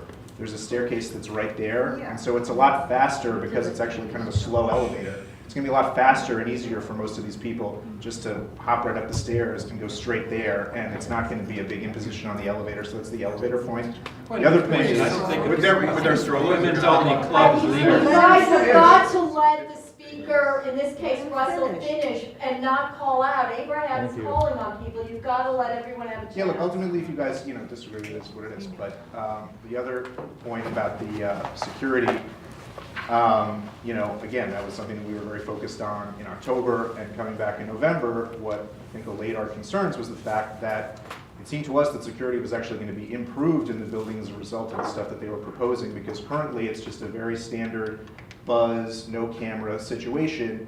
A delivery guy in the building has full access to the building, all that kind of stuff. Here, what they're going to add, which hasn't existed before, is a camera. And so they have a dedicated receptionist who is going to look through the camera at every single person who's buzzing in, confirm with a Facebook of members that the person who's buzzing in is actually a member. They have cameras now inside the lobby to see people coming in, and they will be trained, and this is included in the stipulations, that if folks aren't immediately coming straight to the second floor, to go outside and address that issue. And currently, the previous tenant was a commercial space, so it was already possible for people using the commercial space to come into the building and do whatever. Now, the only difference is that there's a camera that didn't exist before. So our view was, given the nature of what the proposed use was, the detailed stipulations, all of that, all of the concerns that we had, which I think all the points that you guys are pointing out are stuff that occurred to us also, and it was something we were very concerned about, but I do think they've really gone out of their way to address it, and so that's why ultimately I think everybody else voted to approve this. Okay, I'm going to go Kallos, then Barbara. I think, as Marco says, our concern is basically the C of O. If we stipulate in the resolution that all the relevant C of Os, all the relevant approvals will be granted, that we will approve based on them getting all the relevant approvals, that would basically negate every other comment that's been made tonight. Barbara. I really don't understand the use of this. Young mothers coming and drinking during the day, it's something that bothers me. Just because I don't, not to give judgment to them, what happens if this business goes under? Does that mean that the license is still there? What's making this to say that it's not going to be a club with music and, drinking a party space or anything like that? Does the new use stand? Is that what you mean? That's basically it. Yeah. Yes, That's an important question. They're not changing the use group. That's not what's happening. But if it's changing the use, though, this is It's not wine, the beer, same cider. thing as an accounting office or whatever it was before, an H&R Block. These are people that are going to be staying there, socializing, obviously, drinking, which means probably music along the way. The number of people that come in a day at H&R Block are limited. This is going to be a membership of 400. It could be easily 75 people per day coming in. It is a very different use, even if the use designation isn't any different. Jane? Yes, I mean, I sort of agree with Barbara. I've never heard of anything sort of strange as this. Coming in on a second floor, not even on the ground floor, members only. Who are the members? How are they recruiting the members? Will spouses be allowed?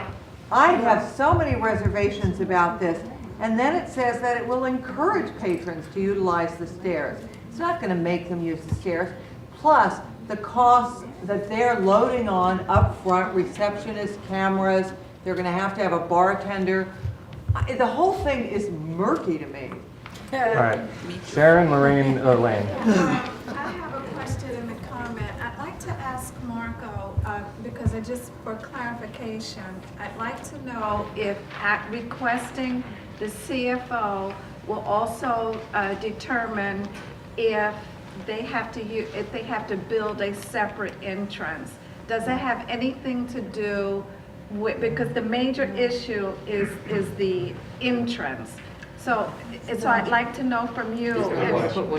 Okay. The question that you said is, at the time when you put more people immediately the Department of Interior is going to trigger the second means of egress. The fire escape that they are proposing is not a second means of egress. Therefore, they have to provide, and then the applicant maybe they're willing to do that or not. And that is why I consider that we shouldn't approve an application more than the legal actual use at the present, which is 24. Why I said approval for 24? Because if we say no, that's basically what I was planning to say.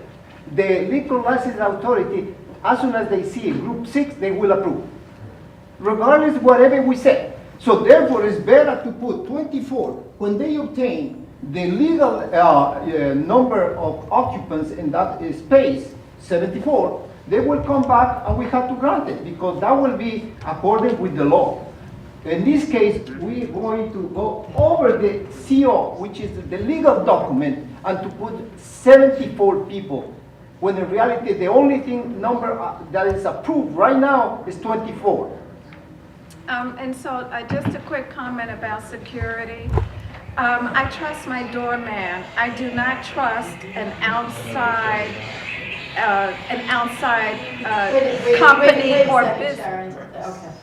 I trust my doorman. I don't trust an outside business to do the type of monitoring that I think should be done. And also, I'm not sure that I would want an outside company or an outside business to know who's visiting me, to monitor my guest or my family. I'm very disturbed by commercial users also using the same entrance and the same staircase, having access to the building overall. All right. Yes, thank you. The applicant is here, and I think the representative is here that can clear up some of these questions. But the issue for me is the rent-regulated business, rent-regulated building. And I'm concerned because it could be another tactic to eventually make the whole building commercial. So that's a real concern to me that I didn't consider. Do we have, if it was to be approved and the business is no longer, the liquor license would have to be transferred and would have to come back to us for approval. Is that correct? Mm-hmm. Okay. But it still changed the use. So I would support Marco's resolution, and/or since the applicants are here, Mr. Wu and Ashley and their representative can address some of these questions.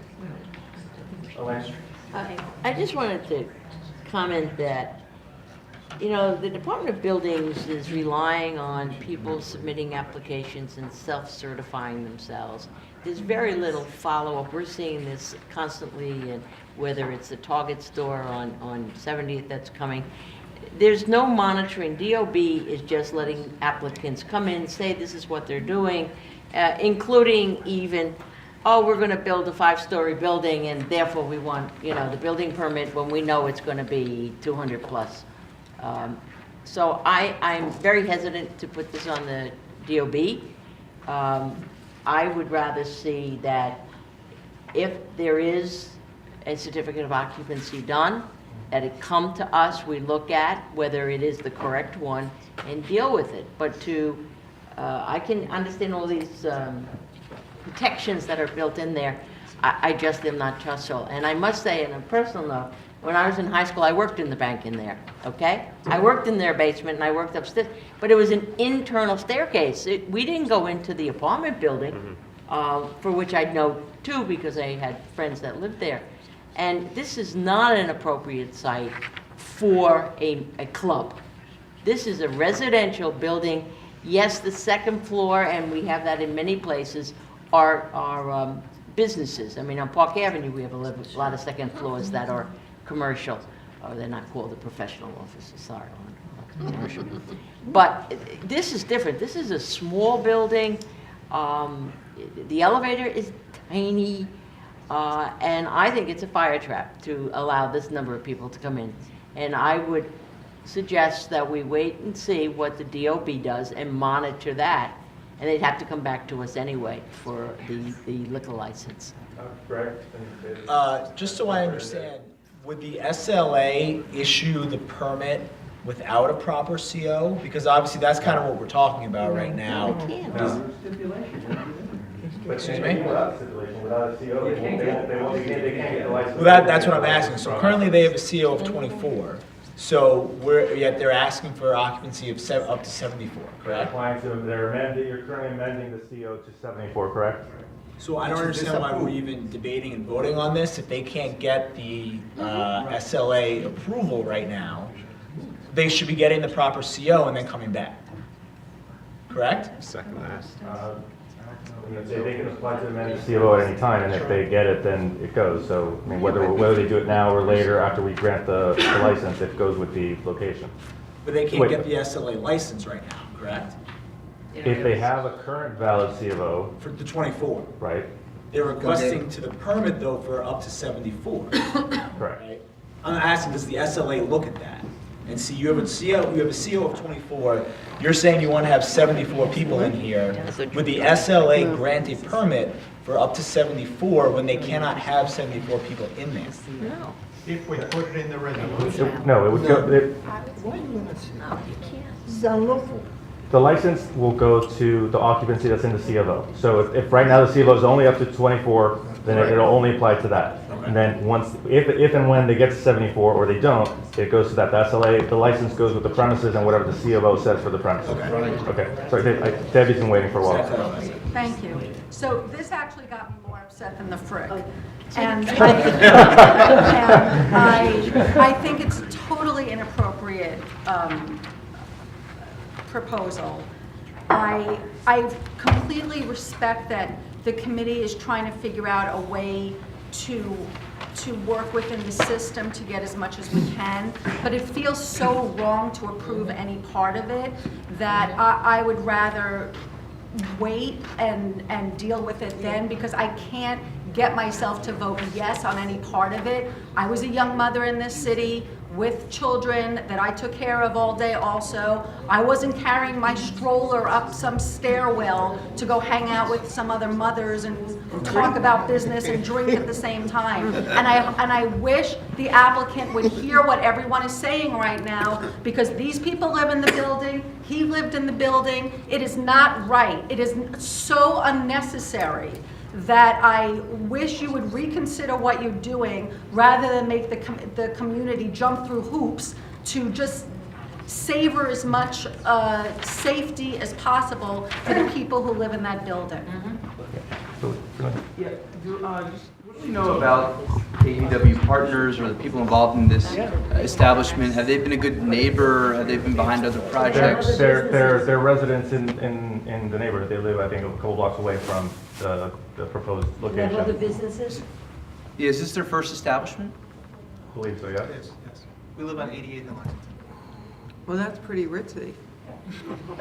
What does that have to do with anything? Whether if there's a new tenant. David? Yes, I just want to say that, first of all, the reason they're asking for 74 is that if you had 75, the law requires a second exit. So imagine 74 people, if there were a fire, trying to get down that staircase. We're talking disaster. As far as the C of O, I don't know if they can go to the building department and ask for a different certificate of occupancy with more numbers, with the larger numbers. I cannot believe that the State Liquor Authority, if we gave them a straight resolution saying we strongly oppose this business because it is a threat to the security and privacy of the tenants who will perforce must share the staircase and elevator with the customers of this business, I cannot believe the SLA would blow us off. If it was that clear and that straightforward. Motion to disapprove. Second. Okay. So when right, so he would have to withdraw. So Marco would either have to withdraw or we'd have to go. part, Abraham. They're serving food. Is there cooking? That's gonna mean ventilation? What's there? They said it's a food and drink establishment. We haven't addressed food on the second floor. There's never been food there. They have to have proper ventilation. Are they bringing in sandwiches? Are they pastries? Are they cooking? What are they doing? The smell The applicants goes. can The applicants are right The here. applicant speak to any of Let's this? speak to it. I think I would like, personally myself, to disapprove. But I already talked with the commissioner of the liquor license authority, and he told me, as long as it's group 6, which is in this case, they will approve, period, regardless whatever is our position. This is why I went to approve what the legal CO said. Otherwise, I will go for disapproval, which is 24. When they have the approval for 74, they come back and then they can have it. But we approve just only for the legal use. Can we do two, let me just ask you this question procedurally. Can we do two resolutions, like approve Marcos for the reason that he stated, and then have a second resolution about the community's concerns over and above? No, it has to be, No, they're not. it has to be voting whether to recommend approval or not of the application. But we're not doing it of the application as is. But wait a second. We're doing it Marco's with resolution is to approve the use, but only as to the current certificate of occupancy, which is 24 people. correct. Sure, But unless then otherwise can we amended. do a second resolution qualifying additional concerns was my question. No, and either you vote Either yes or yes or no no, on the right. substitute Yes. resolution, and Right. then you can, if it's defeated, you propose another resolution with what you want to say. I have a quick question before I will Okay, call the sure. question. Do we know how common it is for bar-style restaurants to appear in residential buildings in a second floor sharing one egress? I can Not- actually speak to that just for, I just wanted to say that this is like something that I've noticed popping up around the city. It's like similar to what I read in the application, it's similar to what we call the wing and other places like this, where there are like social clubs where, that may be gender specific, that are there for people to pop in and pop out of. Sometimes to have meetings in, sometimes just to hang out there, sometimes to have social gatherings in. If they're coming up around the neighborhood. What I will say about this one is that I do think it's the most popular ones, and they're in DC and Chicago, and there are a few here in Soho and downtown, but those are not, and there are residences in them, but those are in very different neighborhoods. Those are in very mixed-use neighborhoods that are primarily other businesses and other bars around the neighborhoods. I don't think that this establishment would be heavy drinking. My organization does events in these types of spaces fairly frequently. I don't think it's heavy drinking, but I do think that there are that the whole point is that there are a lot of visitors in and out of the building, and that there are a lot of people in. And to Matt's point, I don't think that this space is appropriate for in a residential neighborhood. I've been to the wing and I've been to other shared workspaces, but never one that shares the same egress, where, residents are going to and from their homes, where children are going to and from, so that gives me the most pause. I think, like, when I'm going up and down my staircase, like, after we finish up this meeting, I'm thinking, like, am I gonna be throwing elbows trying to get up there to get to my own home? And I worry if we approve this application, we may be opening ourselves up for more institutions like this coming to the neighborhood, where it is more of a residential vibe than, the wing down in Soho or the wing over by Bryant Park and stuff. So I worry that we could be opening Pandora's box possibly, and having more appear in residential places where we don't want them. And also the vacancy decontrol with the rent regulation is really like, when Alita mentioned that, I was like, holy crap, I didn't even think of that. Because loud music, a lot of people in the building, you're gonna wanna move. You're not gonna wanna raise families there, and then the landlord keeps them from the market, vacancy decontrol, and then we know what happens. We're at a net loss. So yeah, I'm really concerned about this, and I think it may be best to just keep Pandora's box tightly closed and not approve. Yeah. I mean, just to give you guys all a little bit of background, in Dan's office, I encountered another place similar to this that was also in a building that had rent-regulated tenants. And it was, just from the landlord's perspective, it was totally a method of harassment. but it was a legal method that they were using to harass tenants out of their apartment. This And is an old But this building. could be deemed a reduction of services, which is illegal to a regulated building. If you're causing commercial use to share a residential elevator. It's already commercial. Yes, it is. Throw that out there. Yeah. That's the issue. I just think it's such an inappropriate use of the space. You know, you look at the danger, you look at the fact that people who live in the building are definitely going to be inconvenienced. And here we are, we're complaining about the fact that there is so much ground floor space in our neighborhood that's not being rented. So I'm sure that there is some space which would have a ground floor entrance, which could definitely be used for that purpose. So I guess. But how do we best wait. say no? So question then, so we have Marco's substitute resolution on the floor. Do we want to act on that or do? Somebody has to call. Yeah, someone has to call it. But so Okay, call it the looks like people are of two minds. So he called it, she called it. Call the question. Yeah. Okay, so all in favor, all opposed. Yes, no. It's basically to approve based on the existing C of O. With none of the other illegal. No, with the stipulations. Yeah. Yeah. But is Yeah. that the best way to eliminate? It's already been called, so if you don't agree it's the best way, then say no. It's gonna be approved by the. My question is, does the resolution contain the stipulations that were in the original resolution of the committee? Yes, you're retaining the stipulation, yes. It's an additional. It's an additional, Okay, yes. call the Okay, question. the question's been called, please call the roll. A friendly amendment. Clarify. So effectively, it's, the motion has, Could we state the number in the C of O?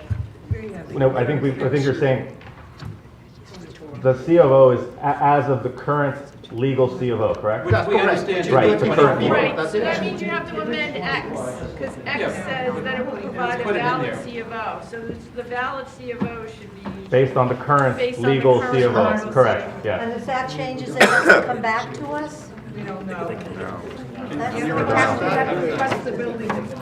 Can we put that in the resolution, that if that changes, it has to come back to us? I don't know if that's, All right, well, the question's been called, so this is 1B to approve with stipulations on current legal occupancy. Yes, I'm calling the roll. And other Ashby.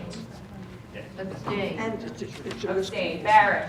No. We should be asking council. Birnbaum. I don't know. What's the best way to get what we Michelle, I'll come want? back to you. Michelle, I'll come back to you. Keep going. The pass. Flores. Pass. Okay, Brown. Yes. Camp. Chalky. No. Cone. Yes. Feather. No. Freeland. Pass. Harrington. Abstain. Abstain. Okay. Hartzog. The vote was Helper. called No. prematurely. King. It was. People don't have. Kirschenbaum. Pass. Later. Abstain. Lamort. No. Mason. Yes. Malamphy. Yes. Menegon. Yes. Newman. Pass. Marshall. No. Pope Marshall. No. Popper. A resounding no. Price. No. Rosenstein. No. Rudder. yeah, Even more resounding now. Salcido. yes. Schneider. No. Shimamura. No. Spagnoletti. Yes. Squire. Yes. Tamayo. Yes. Titlebaum. No. Cahill. That's even Yes. more resounding. That's two, Beaver. that's two no. Pass. Wall. No. Walsh. No. Warren. I feel that. He left. All right, the passes. Birnbaum. Yes. Camp. No. Freeland. No. King. No. Boris. Yes. Kirschenbaum. No. Kirschenbaum's a no. Newman. No. Beaver. No. Okay, 1 second to count. Point of Okay, well, information. she's counting. Okay. Barry? Just make it. The question I'd like to ask, if I have the attention of the board, Barry has the floor. can we ask State Senator Liz Kruger and State Assemblyman Court and Seabright to talk to the SLA about holding this application until these issues are resolved? What No, issue? because, Why not? I mean, you can. I think we've Barbara? got some time. I would like to Make a make a motion. resolution Motion to to disapprove. disapprove this application. Second. Second, okay. Michelle? Don't call the question, you just made the resolution. Yeah, here's my thing. I think we voted, I think it sounds like the consensus of the board would like to see that this establishment does not happen. And towards that end, we called the question on the original, on Marco's resolution, too early, because people had too many questions. My question is that the best way to defeat this? Yes. And if that's the best way, that's why I voted yes. But we haven't explored the other ways that, where we could defeat this. So it's premature. Okay. Well, the vote on No, we this didn't. particular resolution are 12 yeses, noes 22, and abstentions 3. So, Fair. 5 to 12. Point of information. Isn't there a resolution There is. on the Yes. floor? But if the question hasn't been called yet. Can I make a friendly amendment to that To the no? resolution? To I'd like it, disapprove? rather than we just say no, we oppose it, say why we oppose it. Well, But it's not- Safety, well- privacy, security of the tenants. I assume that would be part of the resolution. Well, don't assume anything. It sounds to me like the board, the majority of members of the board don't like the idea of this establishment Correct. going in as is. Correct. And we're really concerned about how to stop the SLA from passing it. Would it help if, someone, Barry suggested contacting the state representative? Would it help? resolution. What about if I wrote a letter? Why don't we have the resolution Well, wait a first? minute. We need a Let's see what resolution Alita's first. saying. What if I I wrote think a we letter asking Resolution them to first. hold I think off we should on? do the resolution, and then you can Just still wait write for a the letter, letter. like everybody else writes letters. Okay. My I experience. meant on behalf of the board. but- My experience, which was only one time going to the SLA, was that when somebody actually shows up and speaks to the commissioners at 125th Street, rather than just sending paper in, it makes an enormous difference. The district manager was there, I was there, and we won the case. It was a case of a bicycle delivery problem. Do we know when it is scheduled? I don't know if it's calendared yet. Are you scheduled? The board will get notification when the hearing. That's is. true. We could ask for We it. get, yeah. We can, You'll get it. So just quickly, just to tie this, David, do you actually have specific, I guess, your whereases that you want included there? Because in your amendment to Barbara's motion? Well, the fact that there's this narrow, single staircase that will be shared by customers of this business, as well as the existing tenants, and a very small elevator, represents a security risk to the tenants, a violation of their privacy, and an unsafe situation. We feel it's absolutely unsafe.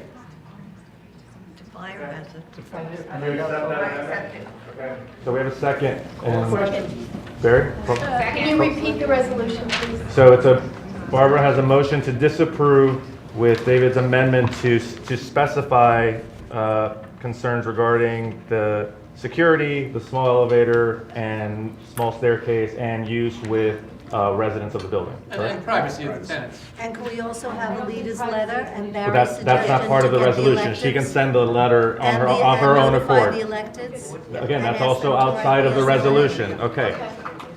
I mean, Please that's call the the roll. plan. Yeah, call the That roll. would be in the minute, All that's right. the plan. Okay, call the roll. Ashby. This is to disapprove, yes? To disapprove. Ashby. Yes. Barron. Yes. Birnbaum. Yes. Boris. Brown. Yes. Camp. Yes. Chalky. Yes. Cone. Yes. Feather. Yes. Freeland. Yes. Harrington, yes. Hartzog. Got here. Halpern. Yes. King. Yes. Kirschenbaum. Yes. Later. Yes. Lamort. Yes. Mason. Yes. Malamphy. No. Medigon. Yes. Newman. Yes. Marshall. Yes. Hope Marshall. Yes. Hopper. Yes. Price. Yes. Rosenstein. Yes. Rudder. Yes. Salcido. No. Schneider. Yes. Shimamura. Spagnoletti. No. Squire. No. Tamayo. Yes.